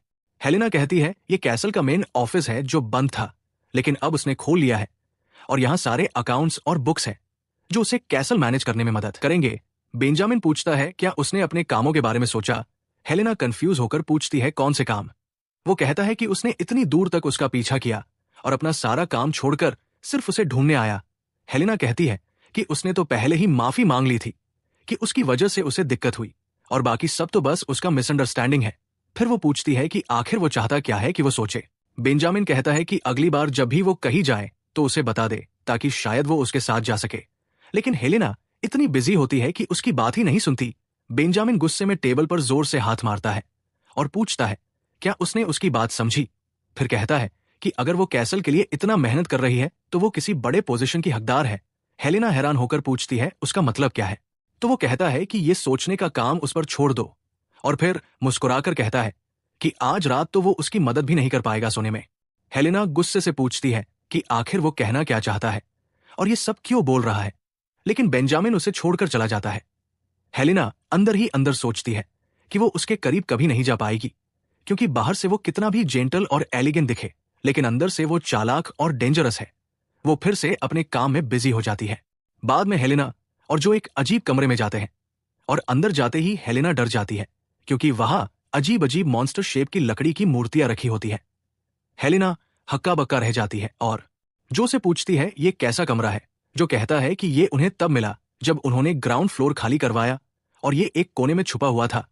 हेलेना को यकीन ही नहीं होता और पूछती है कि क्या ये एशबर्न फैमिली की कोई ट्रेडिशन है और कोई क्यों अपने घर में ऐसी मॉन्स्टर मूर्तियां रखेगा। ये तो किसी कल्ट जैसी आदत लगती है।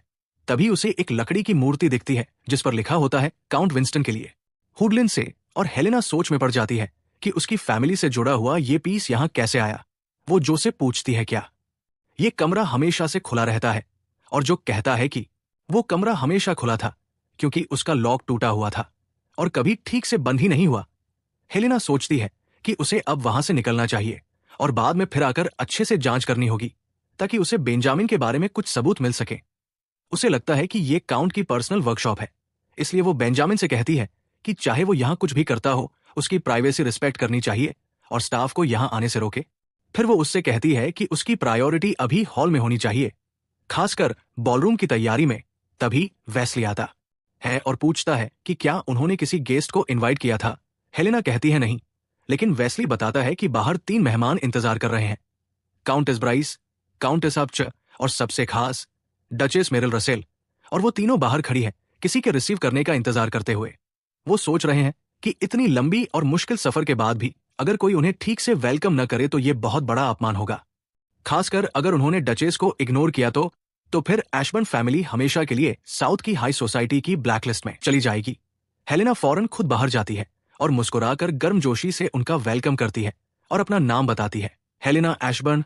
काउंटेस ब्राइस उसे देखकर कहती है कि वो काफी समय से उसके बारे में जानना चाहती थी, क्योंकि जब हेलेना साउथ आई थी तो लंबे समय तक छुपी रही थी और आज आखिरकार उनसे मिलकर वो खुश है।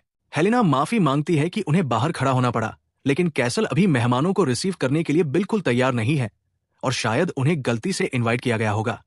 काउंटेस ब्राइस ये सुनकर शॉक हो जाती है और पूछती है कि क्या सच में वो डचेस को रिजेक्ट कर रही है और उसे अनवांटेड गेस्ट जैसा ट्रीट कर रही है।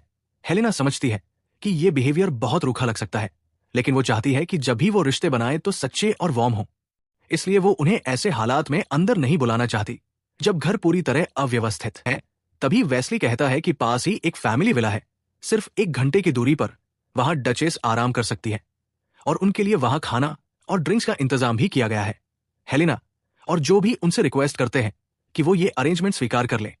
डचेस मुस्कुराती है और कहती है कि हेलेना की हिम्मत काबिले तारीफ है, क्योंकि वो चाहती तो सच छिपाकर उन्हें कैसल में अंदर बुला सकती थी, लेकिन इससे घर की इमेज और खराब होती। फिर भी वो कहती है कि हेलेना ने सही किया कि उन्हें अंदर नहीं बुलाया, लेकिन इस बात को नजरअंदाज भी नहीं किया जा सकता कि उन्हें पहले इनवाइट किया गया था और फिर घर तैयार न होने के बहाने बाहर रोक दिया गया। वो कहती है कि हेलेना खुद भी नहीं चाहेगी कि लोग एशबर हाउस को इस तरह याद रखें। हेलेना नम्रता से जवाब देती है कि आज के दिन उसे मजबूरी में उनका इनविटेशन मना करना पड़ा, लेकिन जैसे ही तैयारियां पूरी होंगी वो उन्हें जरूर बुलाएगी। डचेस कहती है कि वो अगले 10 दिन काउंटेस ब्राइस के घर रुकेंगी और ये वक्त हेलेना के लिए काफी होगा तैयारी करने के लिए। हेलेना मुस्कुराकर वादा करती है कि 10 दिन बाद जब वो वापस आएंगी तो वो एशबर्न में ऐसी मेमोरी बनाएगी जिसे वो कभी ना भूलेंगी। तीनों लेडीज मुस्कुराकर वहां से निकल जाती है और हेलेना चैन की सांस लेती है।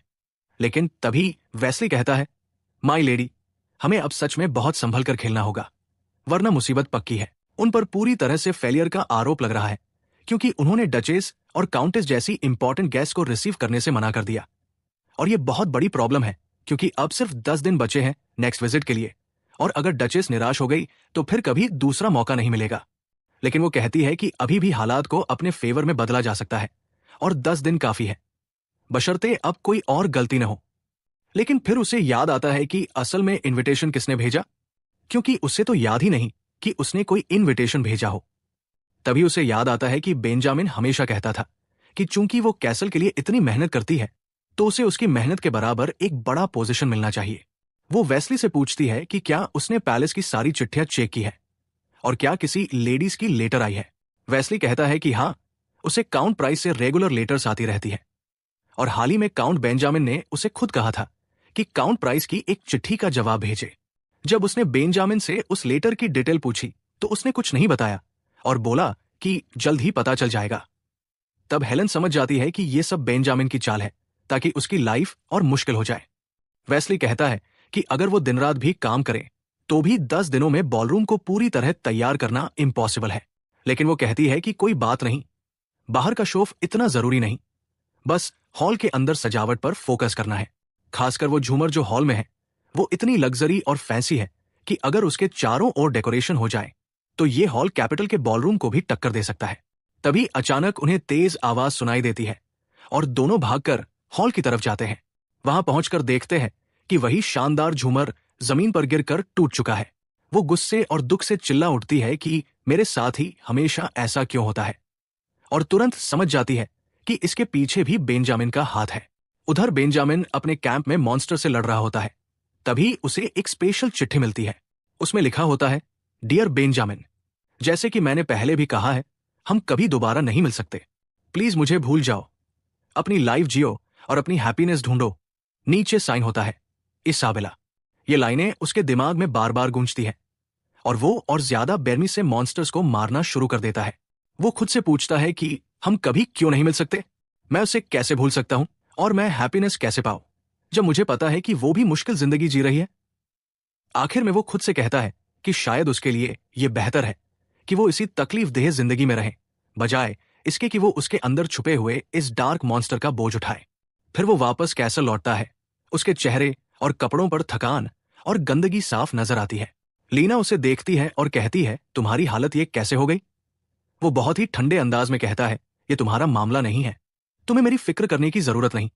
लेकिन लीना उसे रोकती है और कहती है कि सिर्फ एक दिन के लिए मैं बाहर गई थी और इस कैसल को एक ऐसी जगह बनाने की कोशिश की जहां लोग रहना चाहें, लेकिन बदले में तुमने मेरी मेहनत बर्बाद कर दी।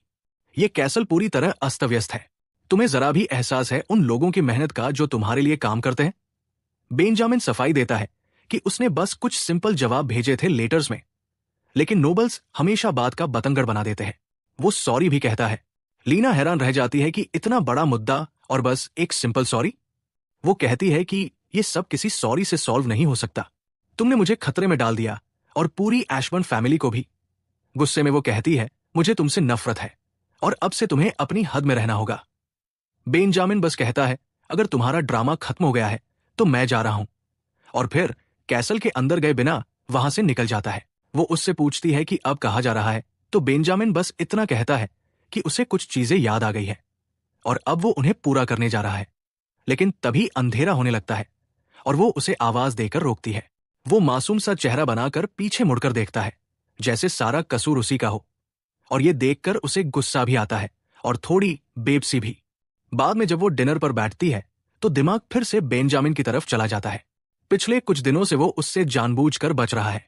उसे लगता है शायद ये इसलिए कि उस दिन उसने गुस्से में कह दिया था कि मैं तुमसे नफरत करती हूं। अब तो उसका पैटर्न बन गया है। सुबह बहस और झगड़ा करेगा, फिर थोड़ी देर बाद आंखों में आंसू ले आएगा और मासूम बनने लगेगा। लेकिन वो खुद को समझाती है कि इससे उसे कोई फर्क नहीं पड़ता। उसका असली फोकस है उस सीक्रेट ग्रुप के बारे में जानकारी निकालना जिससे बेंजामिन जुड़ा हुआ है, और फिर सीधा एम्प्रेस को रिपोर्ट करना। इनाम मिलते ही वो बेंजामिन से हमेशा के लिए पीछा छुड़ा लेगी। अब सवाल है सबूत कैसे जुटाए जाए, और उसे सबसे शक है बेंजामिन की उस वर्कशॉप पर जहां उसने मॉन्स्टर की मूर्तियां बनाई हुई है। भले ही वो वहां दोबारा जाना नहीं चाहती, पर मजबूरी है। तभी वेस्ली उससे पूछता है, क्या तुम्हें पंपकिन पसंद है? वो हंसकर कहती है, हाँ बहुत। वेस्ली बताता है कि इस बार पंपकिन की फसल बहुत अच्छी हुई है। गांव वालों से इतना खरीद लिया है कि ढेरों पंपकिन डिशेस बन सकती है।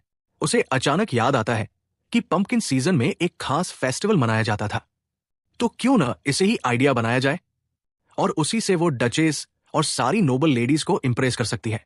आखिरकार उसका सॉल्यूशन मिल ही जाता है, पंपकिन फेस्टिवल। उधर काउंटेस प्राइस, काउंटेस अबैच और ड्यूक रसेल इस बार पूरे शान शौकत से तैयार होते हैं। महंगी ड्रेसेस, गहने सब पहनकर वो कैसल की तरफ निकल पड़ते हैं और आपस में ठान लेते हैं कि इस बार तो एंजॉय करेंगे, चाहे कुछ भी हो। काउंटेस प्राइस कहती है कि अगर इस बार भी हमें रिजेक्ट किया गया तो मामला बहुत बिगड़ जाएगा। रास्ते में उन्हें कैसल तक जाने वाला रोड बिल्कुल टूटा फूटा और अनदेखा लगता है। वो ये भी सुनते हैं कि आसपास की दूसरी नोबल फैमिलीज को भी इनवाइट किया गया है। सब सोच रहे होते हैं कि लीना के लिए नामुमकिन है इस कैसल को सिर्फ 10 दिनों में एक शानदार बॉलरूम में बदल देना। लेकिन एंट्रेंस पर उन्हें सबसे पहले मिलते हैं एशबर्न कैसल के छोटे छोटे बच्चे। वो सब उनका वेलकम करते हैं और उन्हें मॉन्स्टर बैनिशमेंट केक गिफ्ट में देते हैं।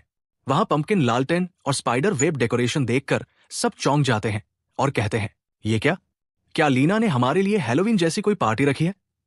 काउंटेसा बैच कहती है कि उसने सुना था नॉर्थ की डचेस ने भी 2 साल पहले ऐसा ही फेस्टिवल ऑर्गेनाइज किया था और वो बहुत हिट हुआ था। फिर वो उत्साहित होकर कहती है कि वाह, मेरी लाइफ में पहली बार मैं ऐसा कुछ अटेंड कर रही हूं। तभी एंट्री करती है लीना, बहुत ही एलिगेंट आउटफिट पहनकर। सबकी नजरें उसी पर टिक जाती है। काउंटेसा बैच खुश होकर कहती है कि अब वो समझ गई कि ये सब मेहनत क्यों की गई, ये वाकई में वर्थ था। लीना उन्हें बताती है कि ये नाइट ऑफ मॉन्स्टर्स एक बहुत पुरानी ट्रेडिशन है, जब लोगों का मानना था कि जैसे ही सूरज की ताकत कम होती है तो अंडरवर्ल्ड के मॉन्स्टर्स ऊपर धरती पर आ जाते हैं और इंसानों को नुकसान पहुंचाते हैं। उस डर से लोगों ने पंपकिन लैंटर्न बनाना शुरू किया ताकि अंधेरे को रोशन कर सकें। उन्होंने मॉन्स्टर शेप कुकीज और ब्रेड बनाई ताकि उन क्रिएचर्स को खुश कर सकें और उनसे बच सकें। धीरे धीरे ये एक कल्चर बन गया और हर जनरेशन इसे आगे बढ़ाती रही। वो कहती है कि उसे लगा कि ये कैसल इस फेस्टिवल के लिए बेस्ट जगह है, इसलिए उसने इसे यहां ऑर्गेनाइज किया। जब वो उन्हें हॉल के अंदर ले जाती है तो सब वाकई में इंप्रेस हो जाते हैं। काउंटेसा बैच उस टूटी हुई झूमर की तरफ इशारा करके मजाक में पूछती है कि क्या तुमने जानबूझकर झूमर गिराया ताकि डेकोरेशन फिट बैठे? लीना हंसकर कहती है कि नहीं, बस रस्सी की बकल टूट गई थी। लेकिन वहां मौजूद बहुत से गेस्ट बोल उठते हैं कि अरे, ये तो और भी अच्छा लग रहा है, माहौल के हिसाब से परफेक्ट। काउंटेसा बैच खाने की टेबल देखकर और भी चौंक जाती है। इतनी बड़ी दावत उसने कभी नहीं देखी। वो तारीफों पर तारीफ कर देती है तो लीना झेम कर कहती है कि ये सब तो बस डेकोरेशन है, मुझे थोड़ा शर्म आ रहा है। फिर वो बताती है कि असल में एशबर्न गांव के लोगों ने मदद की, तभी इतनी जल्दी सब तैयार हो पाया। ये सुनकर काउंटेस प्राइस को गुस्सा आ जाता है। वो ताना मारते हुए कहती है, ओह कमाल है, काउंटेस एशबर्न तो इतनी ग्रेट है कि सब गांव वालों को काम पर लगा लिया। सच में बहुत ही इमोशन है, मैं तो रो ही दूं। फिर वो कटाक्ष करते हुए जोड़ती है, लेकिन झूमर का टूटना तो वाकई शर्म की बात है, इसमें गर्व करने जैसा कुछ नहीं। ये सुनकर लीना का चेहरा सच में शर्म से लाल हो जाता है। लीना काउंटेस प्राइस के सामने झुककर उसके हाथ पकड़ लेती है और बड़ी विनम्रता से कहती है, ये मेरी साउथ सोसाइटी में पहली बार एंट्री है, प्लीज मुझे गाइड करना, मुझे तुम्हारी सलाह और सपोर्ट हमेशा चाहिए। फिर वो सारे गेस्ट को अंदर इनवाइट करती है और बताती है कि अंदर उनके लिए नाइट ऑफ मॉन्स्टर्स से जुड़ा खास खाना तैयार है। तभी उसकी नजर डचेस रसल पर पड़ती है और मुस्कुराकर कहती है, आपसे फिर से मिलकर सच में खुशी हुई। डचेस भी उतनी ही शालीनता से जवाब देती है, लेकिन हल्का सा तंज कसते हुए कहती है, तुम्हें इतनी परेशानी हो गई कि तुम्हें गांव वालों की मदद लेनी पड़ी। अगली बार थोड़ी सावधानी रखना। लीना मुस्कुराकर सिर झुका देती है, लेकिन तभी काउंटेस प्राइस तेज आवाज में पूछती है, और काउंट एशबर्न कहाँ है? अरे, अभी अभी शादी हुई है और हस्बैंड ही गायब है। कहीं तुम दोनों में झगड़ा तो नहीं हो गया? या फिर तुम्हें एक दूसरे से इतनी नफरत है कि साथ खड़े होना भी गवारा नहीं? माहौल अचानक अजीब हो जाता है। जो तुरंत बाहर भागता है ताकि बेंजामिन को ले आए, और लीना के चेहरे पर साफ झलकता है कि वो कितनी परेशान है। उसे पता है कि अगर उसने बुलाया भी तो बेंजामिन की जिद के आगे कुछ नहीं होगा। काउंटेस प्राइस बार बार वही सवाल दोहराती है और लीना को पब्लिक में शर्मिंदा करने पर तुल जाती है।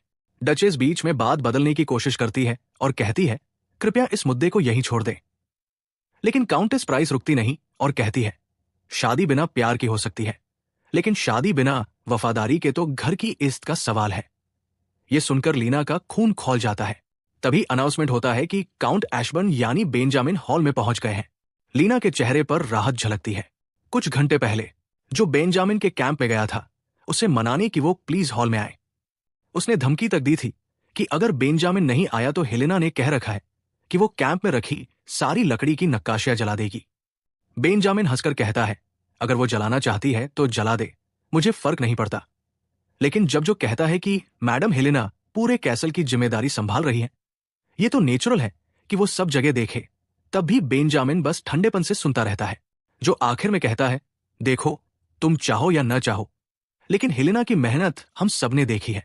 मैं, वेस्ली और पूरा एशबर्न गांव उसे सपोर्ट करते हैं। शादी ईश्वर के सामने ली गई प्रतिज्ञा है। अगर तुम आज हॉल में आकर उसका साथ दोगे तो शायद उसका दिल भी पिघल जाएगा और तुम दोनों की इज्जत भी बच जाएगी। यह सुनकर आखिरकार बेंजामिन मान जाता है और हॉल में एंट्री करता है। जैसे ही वो अंदर आता है, लीना तुरंत उसके पास जाती है और कहती है, सब तुम्हारा इंतजार कर रहे थे। गेस्ट भी ताली बजाकर कहते हैं, क्या प्यारा कपल है। लीना हाजिर जवाबी से कहती है कि काउंट अभी अभी बहुत दूर से अर्जेंट काम करके लौटे हैं, इसलिए वो थके हुए हैं और थोड़ी देर रेस्ट की जरूरत है। फिर दोनों थोड़ी देर के लिए हॉल से अलग हो जाते हैं। बेंजामिन उसकी एलिगेंट ड्रेस और खूबसूरती देखकर सच में इंप्रेस होता है, लेकिन इससे पहले कि वो कुछ कह पाए, लीना गुस्से में फट पड़ती है। तुम्हें पार्टी में लेट आने की आदत क्यों है? मुझे पता है तुम मुझे पसंद नहीं करते और कैसल का जिम्मा मैंने लिया है, इससे भी तुम्हें परेशानी है, लेकिन ये सब अलग बात है। आज तुमने मुझे पब्लिक में शर्मिंदा कर दिया। बेंजामिन हैरानी से पूछता है, मैंने कब कहा कि मैं तुम्हें पसंद नहीं करता? लीना झट से पलटकर पूछती है, तो क्या तुम कहना चाहते हो कि तुम मुझे पसंद करते हो? वो उससे पूछती है कि क्या सच में उसे उससे नफरत है, तो वो कहता है, नहीं। हेलेना ये सुनकर कहती है, अच्छा है कि हम एक दूसरे से नफरत नहीं करते, वरना साथ काम करना नामुमकिन हो जाता। फिर वो उससे बस इतना चाहती है कि लोगों के सामने मुस्कुरा दे। वो थोड़ा अन्य अंदाज में कहता है कि ठीक है, ट्राई करता हूं, और दोनों वापस हॉल में उतरते हैं। सबको हैरानी होती है कि वो सच में कोशिश कर रहा है स्माइल करने और लोगों से घुलने मिलने की। तभी म्यूजिक शुरू होता है और हेलेना कहती है, अब तो पहली डांस की बारी है। वो उसे बुलाती है और प्यार से कहती है, आइए मेरे अजीज। फिर थोड़ा मजाक में कहती है, अब तुम्हारी बारी है मुझे अजीजा कहने की। दोनों डांस शुरू करते हैं, लेकिन थोड़ा थोड़ा एक दूसरे को चिढ़ाने लगते हैं। बेंजामिन जानबूझकर दिखाता है कि उसे डांस करना नहीं आता, और हेलेना गुस्से में उसके पैर पर कदम रख देती है। दोनों के बीच नोकझोंक चालू रहती है, मगर अचानक उन्हें एहसास होता है कि सबकी नजरें उन पर है। हेलेना को लगता है जैसे वो राजधानी के किसी बड़े बॉल में है। माहौल में इतना खो जाती है कि कुछ पल के लिए अपने असली मकसद को ही भूल जाती है। और अब सवाल यह है कि आगे क्या होगा। पार्टी के बाद हेलन अपने ऑफिस में वापस आती है और सोचती है कि उसने पार्टी बहुत अच्छे से संभाली। उसे पुराने दिन याद आते हैं जब महारानी ने उसे चाय पार्टियां और रॉयल गैदरिंग्स संभालना सिखाया था। वही टिप्स आज उसके बहुत काम आए। फिर उसकी नजर उस चिट्ठी पर पड़ती है जो उसने भेजी थी, और सीन कट हो जाता है। अगली सुबह हेलन बिस्तर पर उठती है। उसका शरीर दर्द में है और बहुत भारी लग रहा है। तभी उसे एहसास होता है वो टाइम ऑफ द मंथ है। उसकी मेड मदद करती है, उसे आराम करने को कहती है और चली जाती है। हेलन राहत महसूस करती है कि ये बैंक्वेट के बीच में शुरू नहीं हुआ। उसे लगता है शायद इसी वजह से कल वो इतनी इमोशनल थी। अभी तक हमें यह नहीं पता कि उस चिट्ठी में क्या लिखा था, पर जल्द ही सब सामने आएगा। हेलन तय करती है कि अभी जवाब नहीं भेजेगी, क्योंकि उसने बेंजामिन का वर्कशॉप चेक नहीं किया और उसके पास जानकारी अधूरी है। वैसे भी तबीयत खराब है, तो आज वो स्पाई का काम छोड़कर आराम करेगी। तभी अचानक बेंजामिन गुस्से में कमरे में घुसता है और पूछता है कि उसे क्या हुआ। उसने मेड को खून से सनी चादरें बाहर ले जाते देखा था और घबरा गया था कि कहीं हेलन को चोट तो नहीं लगी। हेलन शांति से कहती है, ब्लड तो बस ब्लड है, इतना टेंशन क्यों ले रहे हो? और मेहमानों के बारे में पूछती है। बेंजामिन कहता है सब मेहमान सही सलामत लौट गए। फिर दोबारा पूछता है कि वो घायल तो नहीं। हेलन बताती है कि नहीं, ये तो हर महीने एक बार होता है, बहुत मुश्किल समय होता है, लेकिन कोई चोट नहीं है। बेंजामिन फिर भी बहुत परेशान है और पूछता रहता है कि कहीं दर्द तो नहीं हो रहा। हेलन सोचती है कि क्या ये सच में समझ नहीं रहा, और जब वो मान लेता है कि नहीं जानता, तो आखिरकार हेलन साफ साफ कह देती है, ये उसके पीरियड्स है, इसमें कुछ नहीं किया जा सकता, बस आराम करना है। और अगर बेंजामिन को इसके बारे में पता नहीं तो बेहतर है कि वो उसे अकेला छोड़ दे। बेंजामिन उदास चेहरा लेकर बाहर निकल जाता है और मिस्टर वेस्ली से पूछता है, ये पीरियड्स किस किस्म की बीमारी है? वेस्ली शॉक्ड रह जाता है कि अब इसे कैसे समझाए। अंदर हेलन थकान से चूर है और सोचती है कि ये सब बेंजामिन की वजह से है। उसी ने अनचाहे मेहमान बुलाए थे। थोड़ी देर बाद बेंजामिन फिर आता है और पूछता है कि हेलन ठीक है या नहीं। हेलन पूछती है कि वो अभी तक यही क्यों है, क्या आज बाहर काम नहीं था? लेकिन बेंजामिन पूछता है कि उसे कुछ चाहिए क्या। हेलन कहती है कि वो कुछ कर भी नहीं सकता और हीलर भी यहां नहीं है। बेंजामिन कहता है कि वो पास वाले गांव से हीलर बुला लाएगा, लेकिन हीलर मर्द है, इसलिए हेलन मना कर देती है। कहती है कि कुछ दिन आराम करने से ही सब ठीक हो जाएगा। लेकिन थोड़ी देर बाद बेंजामिन फिर आता है, इस बार खाने की प्लेट लेकर। वो कहता है कि हेलन को हेल्दी फूड खाना चाहिए ताकि ब्लड रिप्लेनिश हो सके। हेलन उसका मजाक उड़ाती है और खाने से मना कर देती है कि वैसे भी वो ब्रेकफास्ट नहीं करती। लेकिन बेंजामिन कहता है कि हर मील जरूरी है, ऐसे स्किप मत करो।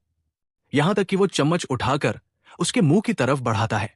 हेलन चिढ़ जाती है और सोचती है कि आखिर ये बेंजामिन को क्या हो गया, दुश्मन की जगह पति जैसा क्यों बिहेव कर रहा है। लेकिन फिर उसका मासूम चेहरा देखकर हेलन शर्मा जाती है और खाना खाने लगती है। खाने के बाद कहती है कि अब बस, अब निकलो यहां से। लेकिन बेंजामिन उसके होंठ साफ कर देता है अपने हाथ से और माहौल अचानक रोमांटिक हो जाता है। हेलन का चेहरा लाल हो जाता है और वो सोचती है कि कहीं ये उसे अपने प्यार में फंसाने की कोशिश तो नहीं कर रहा। लेकिन हेलन मन में ठान लेती है कि जैसे ही ठीक होगी, बेंजामिन का वर्कशॉप खंगालेगी, उसके राज उजागर करेगी, अपनी टाइटल और एस्टेट वापस लेगी और फिर इस जगह को छोड़ देगी। ऐसा सोचते सोचते वो सो जाती है। सपने में उसे मां बाप और भाई बहन नजर आते हैं। सब उसके लिए परेशान है। उसे लगता है वो घर पर है, लेकिन तभी बेंजामिन दिखता है और उसे एहसास होता है कि वो घर पर नहीं है। फिर महारानी आती है और उसे डांटती है कि उसने मिशन पूरा नहीं किया। हेलन डर जाती है महारानी की सजा से। इधर बेंजामिन नोटिस करता है कि हेलन बहुत पतली है और ठीक से खाना नहीं खाती। वो तय करता है कि अब उसके खाने की जिम्मेदारी वही लेगा।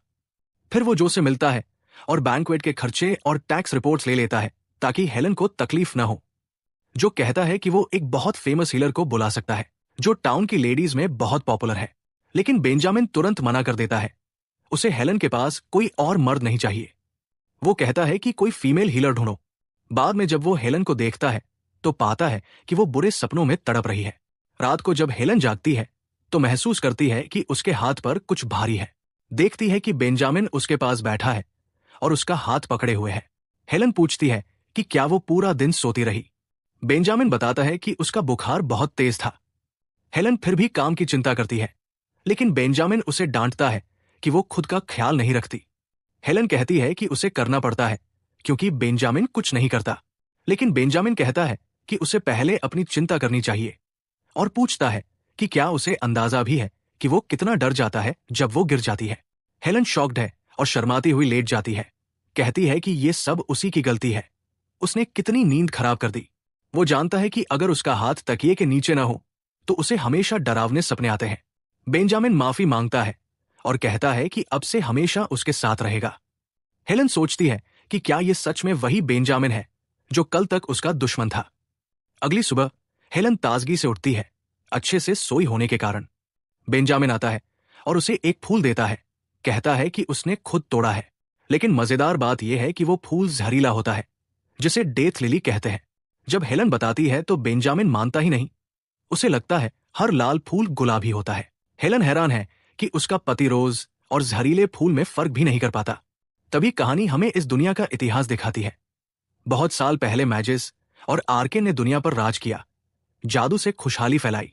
लेकिन मना का ज्यादा इस्तेमाल करते करते उन्होंने अंडरवर्ल्ड का दरवाजा तोड़ दिया और मॉन्स्टर्स बाहर आ गए। तब देवता के नेतृत्व में हीरो आए और दरवाजा सील कर दिया। आर्केन को उनके पापों की वजह से निकाल दिया गया और मैजिक का युग खत्म हो गया। अब मॉन्स्टर का मतलब है खतरनाक जादुई जीव। मॉन्स्टर का जंगल कार्डिया एम्पायर के उत्तर और दक्षिण को बांटता है। हेलन सोचती है कि अगर बेंजामिन के कमरे में इन सब के टुकड़े भी मिले तो बहुत बड़ा क्लू हो सकता है। लेकिन वो डरती है क्योंकि राजधानी में उसने कभी मॉन्स्टर नहीं देखे थे। यहां आकर तो लगता है रोज मॉन्स्टर से घिरी है। तभी उसकी आवाज आती है, हेलन।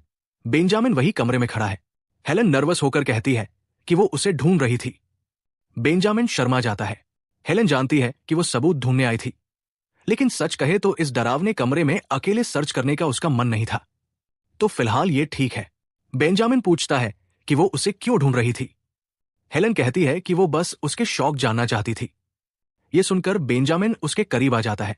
माहौल रोमांटिक होने लगता है, लेकिन तभी वो सीन खराब कर देता है और हेलन को डरावने मॉन्स्टर के स्टैचू दिखाने लगता है। कहता है ये बहुत क्यूट है। हेलन सोचती है, क्यूट कहां से? बेंजामिन उसे और दिखाता है और कहता है कि वो आराम से देख सकती है, कुछ भी पूछ सकती है। हेलन नोटिस करती है कि बेंजामिन बहुत खुश लग रहा है। तभी उसकी नजर एक और स्टैचू पर जाती है, एक औरत की। बेंजामिन फौरन उसे छुपा लेता है। हेलन चिढ़कर पूछती है कि क्या ये उसकी फर्स्ट लव है। उसका रिएक्शन और भी शक पैदा कर देता है। हेलन सोचती है कि ये शादी पॉलिटिकल है, लेकिन फिर भी पत्नी होने के नाते उसे उसका टाइप जानना चाहिए। बेंजामिन मना करता है, लेकिन हेलन स्टैचू छीन लेती है। दोनों बहुत करीब आ जाते हैं। बेंजामिन फौरन स्टैचू वापस लेकर ऊपर रख देता है ताकि हेलन न छू सके और कहता है कि अब डिनर करते हैं। लेकिन हेलन नोटिस करती है कि उस स्टैचू पर प्राचीन आर्केन स्क्रिप्ट है, जो साम्राज्य में बैन है। अगले दिन जब हेलन कमरे में जाती है तो दरवाजा लॉक होता है, जो कहता है कि रात को ही दरवाजा ठीक करके नया ताला लगाया गया है और सिर्फ एक चाबी बनी है जो काउंट के पास है। हेलन गुस्से में भर जाती है और यकीन कर लेती है कि बेंजामिन कुछ गलत कर रहा है। बाद में जब बेंजामिन सोल्जर्स के साथ ट्रेनिंग कर रहा होता है तो हेलन उससे चाबी मांगती है। बेंजामिन साफ मना कर देता है और कहता है कि ये उसकी प्राइवेट जगह है और अगर वो फिर धमकी देगी जलाने की तो वो फिर से ताला बदल देगा। वो कहता है कि हेलन को वैसे भी स्कल्पचर में दिलचस्पी नहीं, तो इतनी फिक्र क्यों कर रही है, और उसे वापस जाने को कहता है। हेलन सोचती है कि कल तक तो ये इतना मीठा था और आज इतना रूखा क्यों। फिर वो एक्टिंग शुरू कर देती है, सबके सामने रोना शुरू कर देती है।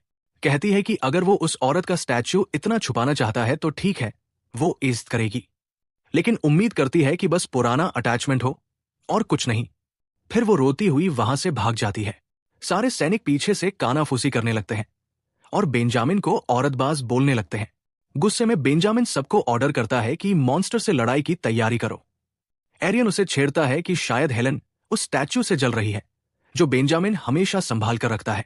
बेंजामिन मना करता है, लेकिन एरियन कहता है कि उसकी इंस्टिंक्ट्स कुछ और कहती है। बेंजामिन भड़क जाता है और कहता है कि बकवास मत करो। तभी सीन कट होता है। हेलन बेंजामिन के प्राइवेट रूम के सामने खड़ी है, हाथ में बड़ा हथौड़ा लिए, गुस्सा निकालने को तैयार। बेंजामिन का रूम का दरवाजा लगभग हथौड़े से तोड़ ही देने वाली थी हेलन। तभी अचानक आरो आकर उसे रोक लेता है। हेलन हैरान होकर पूछती है, तुम हंट पर क्यों नहीं गए? कहीं बेंजामिन ने तुम्हें मेरी जासूसी करने के लिए तो नहीं छोड़ दिया? आरो शांति से कहता है, पहले ये हथौड़ा नीचे रखो, फिर बात करते हैं। हेलन मना करती है और कहती है, नहीं, पहले मुझे हथौड़ा वापस दो। तभी आरो एक बड़ा सच बताता है, वो स्टैचू वैसा नहीं है जैसा तुम सोच रही हो। वो बेंजामिन के लिए एक टैलिस्मान है। हेलन चौंक कर पूछती है, मतलब? आरो समझाता है, बेंजामिन जिस नजर से उस स्टैचू को देखता है वो वैसी नजर नहीं है जैसी कोई आदमी अपनी लवर को देखे, बल्कि वैसे ही जैसे मैं अपनी बहन को देखता हूं। और अगर सच में उसकी फर्स्ट लव होती भी तो मुझे पता होता। मैं बेंजामिन के साथ 10 साल से ज्यादा हूं और इस पूरे समय में उसने कभी उस स्टैचू वाली लड़की से मुलाकात तक नहीं की। हेलन थोड़ा रुकती है, फिर झिझकते हुए पूछती है, तो क्या तुम सच में सोचते हो कि मैं जेलस हूं? आरो फौरन जवाब देता है, ऑफ कोर्स तुम जेलस हो। जितना तुम गुस्सा होती हो उतना साफ दिखता है कि तुम जेलस हो। हेलन इनकार करने की कोशिश करती है, लेकिन आरो तो आरो है, चुप ही नहीं होता। वो कहता है, एक्चुअली ये सुनकर मुझे अच्छा लगता है। इससे साबित होता है कि तुम दोनों सच में कपल हो और बहुत करीब हो। गुस्से से लाल हेलेन चिल्लाती है, ऐसा बिल्कुल भी नहीं है। अगले सीन में हम देखते हैं कि हेलेन अपने ऑफिस में बैठी गुस्से से भरी हुई है। सोच रही है, लोगों को कैसे लग सकता है कि मैं जल रही हूं? अरे मैं तो बस ये देख रही थी कि उस स्टैच्यू पर कोई पुरानी लिखावट तो नहीं है। वही तो क्लू था जिसकी मुझे जरूरत थी एम्प्रेस के लेटर के लिए। फिर खुद से कहती है कि इसे इतनी खुलेआम छुपाना ही और ज्यादा शकी बना देता है, क्योंकि जो प्राचीन भाषा आर्कियंस जादू के लिए इस्तेमाल करते थे वो अब पूरी तरह से बैन है। सिर्फ उस लिखावट वाला स्टैच्यू रखना कोई बड़ा क्राइम तो नहीं है, लेकिन असली सवाल यह है, आखिर ये सबवर्सिव वंस है कौन? वही आर्कियंस, वो शापित लोग जिन्होंने कभी इस दुनिया में मॉन्स्टर्स को बुला लिया था। उनकी चमकती लाल आंखें रात में सबको डरा देती थी, इसलिए उन्हें हमेशा छुपकर जीना पड़ा और आखिर में वो सबसे नीची गुलाम जैसी जाति तक गिरा दिए गए। सोचकर ही डर लगता है ना। हेलेन सोच में डूबी हुई है। अगर बेंजामिन की आंखें सच में लाल है, लेकिन नहीं, उसकी आंखों का रंग अंधेरे में बदलता तो नहीं, और वो तो साफ साफ इश्पन फैमिली का असली वारिस है। लेकिन अगर ये कनेक्शन सच हुआ तो बेंजामिन बहुत बड़े खतरे में पड़ जाएगा। वो खुद से जूझती है, पता नहीं, हिस्ट्री के हिसाब से कैपिटल शायद इसे अलग नजर से देखे, पर मुझे कभी अच्छा नहीं लगा कि लोगों को बस उनकी शक्ल सूरत की वजह से जज किया जाए। जिन लोगों को सजा मिलनी थी वो तो सैकड़ों साल पहले ही गायब हो चुके हैं, और सच बोलूं तो मुझे पक्का भी नहीं कि वो लिखावट सच में प्राचीन भाषा थी। मुझे उसके बारे में ज्यादा जानकारी नहीं। शायद मैंने बस कुछ बेकार सी खरोंचे ही गलत पढ़ ली। फिर खुद से कहती है, सूचना की लड़ाई में बिना सोचे समझे कदम उठाना बहुत खतरनाक होता है। एम्प्रेस को जवाब देने से पहले मुझे पक्के सबूत चाहिए। हाँ, यही सबसे जरूरी है। ठीक है, तो अब मुझे अपनी स्ट्रैटेजी बदलनी पड़ेगी। सीन बदलता है। हेलेन बड़ी गर्मजोशी से कहती है, बेंजामिन, आज तुमने बहुत मेहनत की होगी। सब नॉर्मल था ना? कुछ अजीब तो नहीं हुआ? बेंजामिन उसे थोड़ा शक की नजर से देखता है और पूछता है, ये सब क्या है? हेलेन हंसते हुए मजाक में बोलती है, अरे इसमें अजीब क्या है? बीवी अगर अपने हस्बैंड का वेलकम करे तो। लेकिन अंदर ही अंदर वो सोचती है, और क्या, उस दिन जब तुमने मुझे अपना वर्कशॉप दिखाया था वही स्टैच्यू सामने आया था। अगर मैं ऐसे ही धीरे धीरे बात घुमाती रहूं तो शायद मुझे बड़ा क्लू मिल जाए। बस तुम्हारे और करीब आने की कोशिश कर रही हूं। बेंजामिन हल्के से कंधे उचकाकर कहता है, हर दिन एक जैसा ही होता है। साइट सर्वे करना, मॉन्स्टर्स का शिकार करना, इसमें कोई खास मुश्किल नहीं। हेलेन ताली बजाकर खुशी से बोलती है, वाह, जैसा कि उम्मीद थी, तुम तो कार्डिया एम्पायर के ग्रेटेस्ट स्वॉर्ड्समैन हो। बेंजामिन शर्माते हुए कहता है, इतना भी नहीं। हेलेन अंदर ही अंदर मुस्कुराती है, ओह, अच्छा रिएक्शन है, क्या मुझे थोड़ा और पुश करना चाहिए? तभी उसकी नजर बेंजामिन के हाथों पर जाती है और वो चौंक कर कहती है, हे भगवान, तुम्हारे हाथों को क्या हुआ? ये तो फटे हुए हैं। अगर पानी छू जाए तो दर्द नहीं होता क्या? वो धीरे से उसका हाथ पकड़कर उसमें पड़ी दरारें दिखाती है और नरमी से बोलती है, इतने खूबसूरत हाथ। बेंजामिन का चेहरा और भी ज्यादा लाल हो जाता है जब हेलेन उसे खींचकर बेड पर बैठा लेती है। फिर वो क्रीम और सेंटेड ऑयल निकालती है और कहती है, जब मैं यहां आई थी तो ये सब साथ लाई थी, बस लगाओ और आराम मिलेगा। कैपिटल में तो सैलून्स भी है जो सिर्फ हैंड केयर के लिए होते हैं। मैं एक बार एम्प्रेस के साथ गई थी। पहले वो हाथों को गर्म पानी में डुबोकर मसाज करते हैं, फिर ढेर सारा सेंटेड ऑयल लगाते हैं। इतना सूदिंग लगा कि पूछो मत। फिर उन्होंने नेल्स भी सजाए थे, मेरी आंखों के कलर से मैच करके, थोड़ा ग्रीन और थोड़ा गोल्ड मिक्स। इतना खूबसूरत कि मुझे बहुत पसंद आया। देखो ऐसे। बेंजामिन हल्का घुटन सा महसूस करता है और जोर से निकलता है जब हेलेन उसके हाथों की मालिश करने लगती है। जब वो पूछती है कैसा लग रहा है, तो शर्माते हुए बेंजामिन धीरे से कहता है, बुरा नहीं है। हेलेन खुशी से मुस्कुरा उठती है, लेकिन अचानक ठिठक जाती है और सोचती है, मैं ये सब कर क्या रही हूं? इतना आगे बढ़ने की तो कोई जरूरत नहीं थी। उसके हाथ ऐसे पकड़कर वो झट से टॉपिक बदल देती है, हां सही, अगले हफ्ते मैंने इश्पर्न एस्टेट के बिजनेस मैनेजर से मीटिंग अरेंज की है, क्या तुम चलोगे? बेंजामिन भौं उठाकर पूछता है, बिजनेसेस? हेलेन मन ही मन घबराती है, कहीं मैंने जल्दी तो नहीं कर दी? पहले थोड़ी और सॉफ्ट करनी चाहिए थी उसे। लेकिन उसके हैरानी की हद नहीं रहती जब बेंजामिन सीधा बोलता है कि वो टाइम निकाल लेगा। हेलेन स्टन रह जाती है, ये क्या हो रहा है? मैंने तो सोचा था कि वो एस्टेट से जुड़ी हर चीज को नजरअंदाज करेगा। लेकिन उस दिन के बाद से, चाहे जितनी देर हो, बेंजामिन हमेशा घर लौट आता है। उस रात जब वो दोनों बेड पर बैठे थे, बेंजामिन हल्की सी आवाज में पूछता है, सोना नहीं चाहती तुम? दोनों एक दूसरे को गुड नाइट कहते हैं और बेंजामिन उसके बगल में सो जाता है। हेलेन उसे देखती रहती है और मन ही मन सोचती है, सोचो तो, ये सच में कितना सीधा साधा है। लेकिन बेंजामिन, जिस दिन मैं तुम्हारे सामने सचमुच ईमानदार हो जाऊंगी, वो दिन कभी नहीं आएगा, क्योंकि मुझे महारानी से किया अपना वादा निभाना है। अगले दिन हेलेन खुद को तैयार कर रही होती है। मैप है, प्रपोजल भी है, और हां, जरूरत पड़ी तो रेफरेंस डॉक्यूमेंट्स भी साथ है। हां, सब तैयार है। तभी वेस्ली अंदर आता है और कहता है, हेलेन, सब लोग बैंक्वेट हॉल में पहुंच गए? हेलेन सिर हिलाकर कहती है, हां, जिन जिन बिजनेस वालों को बुलाया था सब मौजूद है, और काउंट पहले से ही डाइनिंग रूम के सामने इंतजार कर रहे हैं। यह सुनकर हेलेन थोड़ी चौंक जाती है। बेंजामिन, ये तो उम्मीद ही नहीं थी कि वो इतना कोऑपरेट करेगा। वेस्ली थोड़ा टेंशन में जवाब देता है, बस यही चाहता हूं कि सब सही से हो जाए।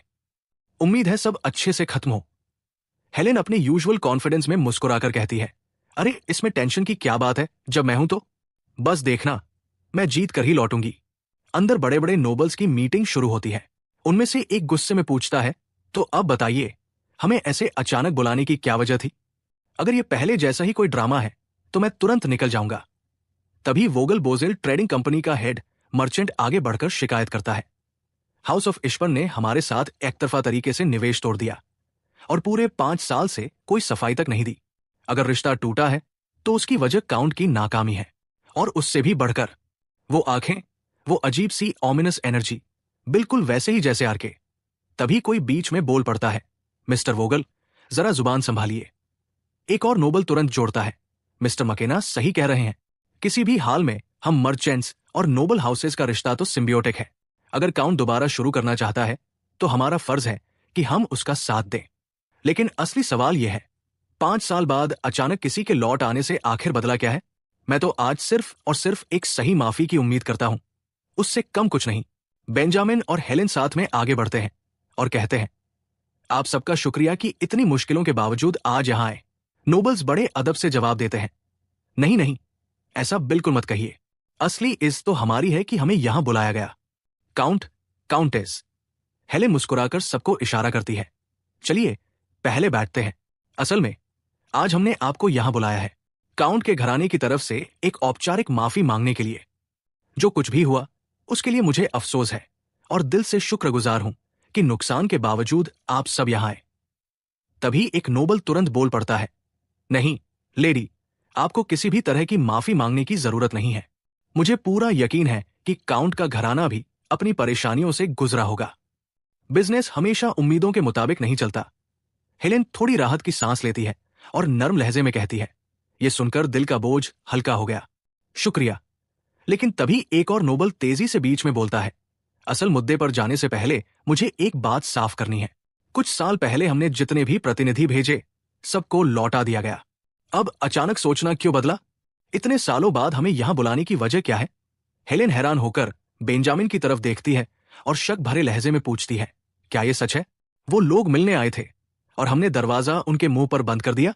बेंजामिन धीरे से मानता है, मैं किसी से मिलना ही नहीं चाहता था।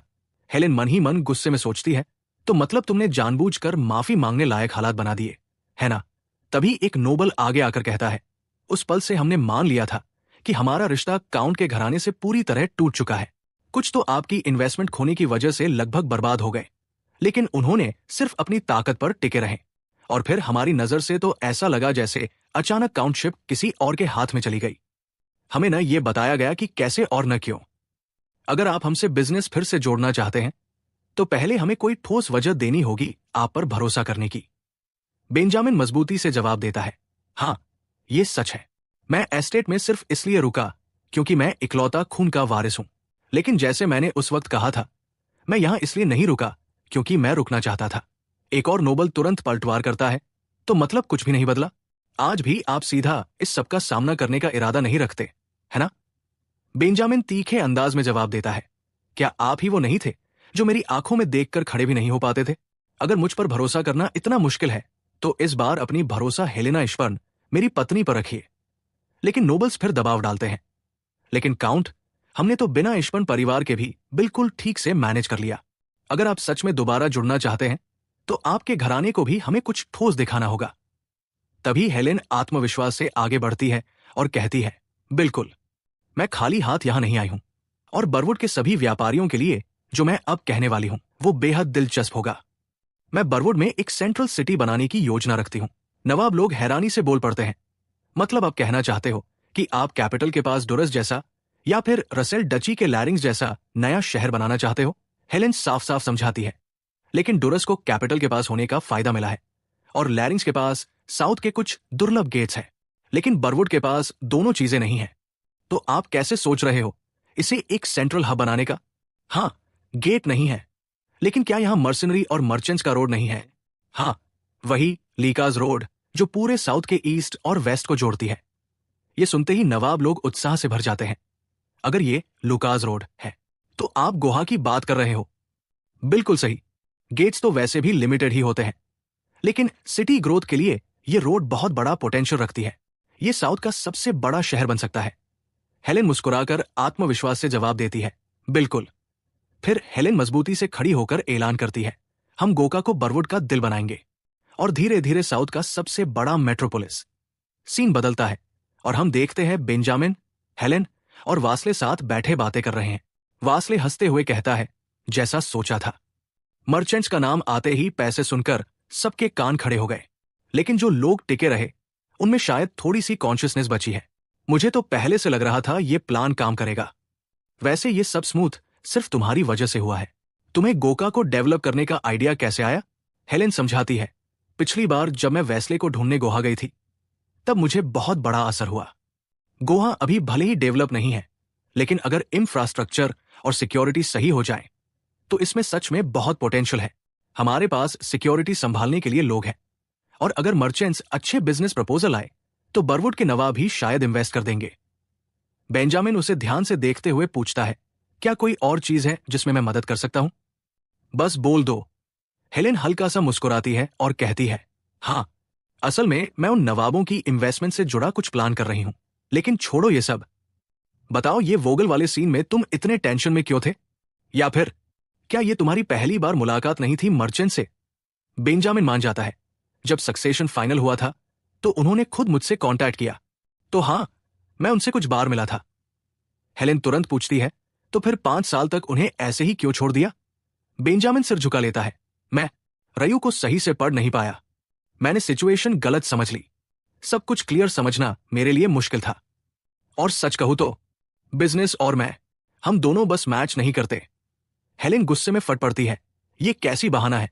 तब तो और पूछना चाहिए था, सीखने की कोशिश करनी चाहिए थी। तुम्हारे पास लोग थे सपोर्ट करने के लिए। अगर इंचार ही बोलने से डर जाए तो फिर उसका क्या फायदा?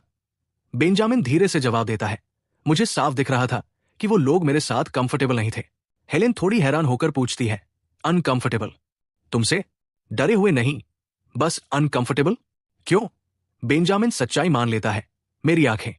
कहते हैं मेरी नजर उन्हें सिहरन देती है। हेलेन झुंझलाकर बोलती है, इससे क्या फर्क पड़ता है?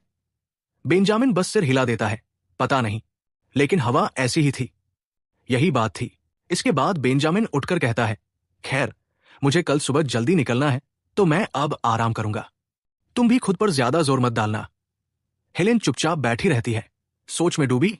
ये क्या, इसने तो खाना भी ठीक से नहीं खाया।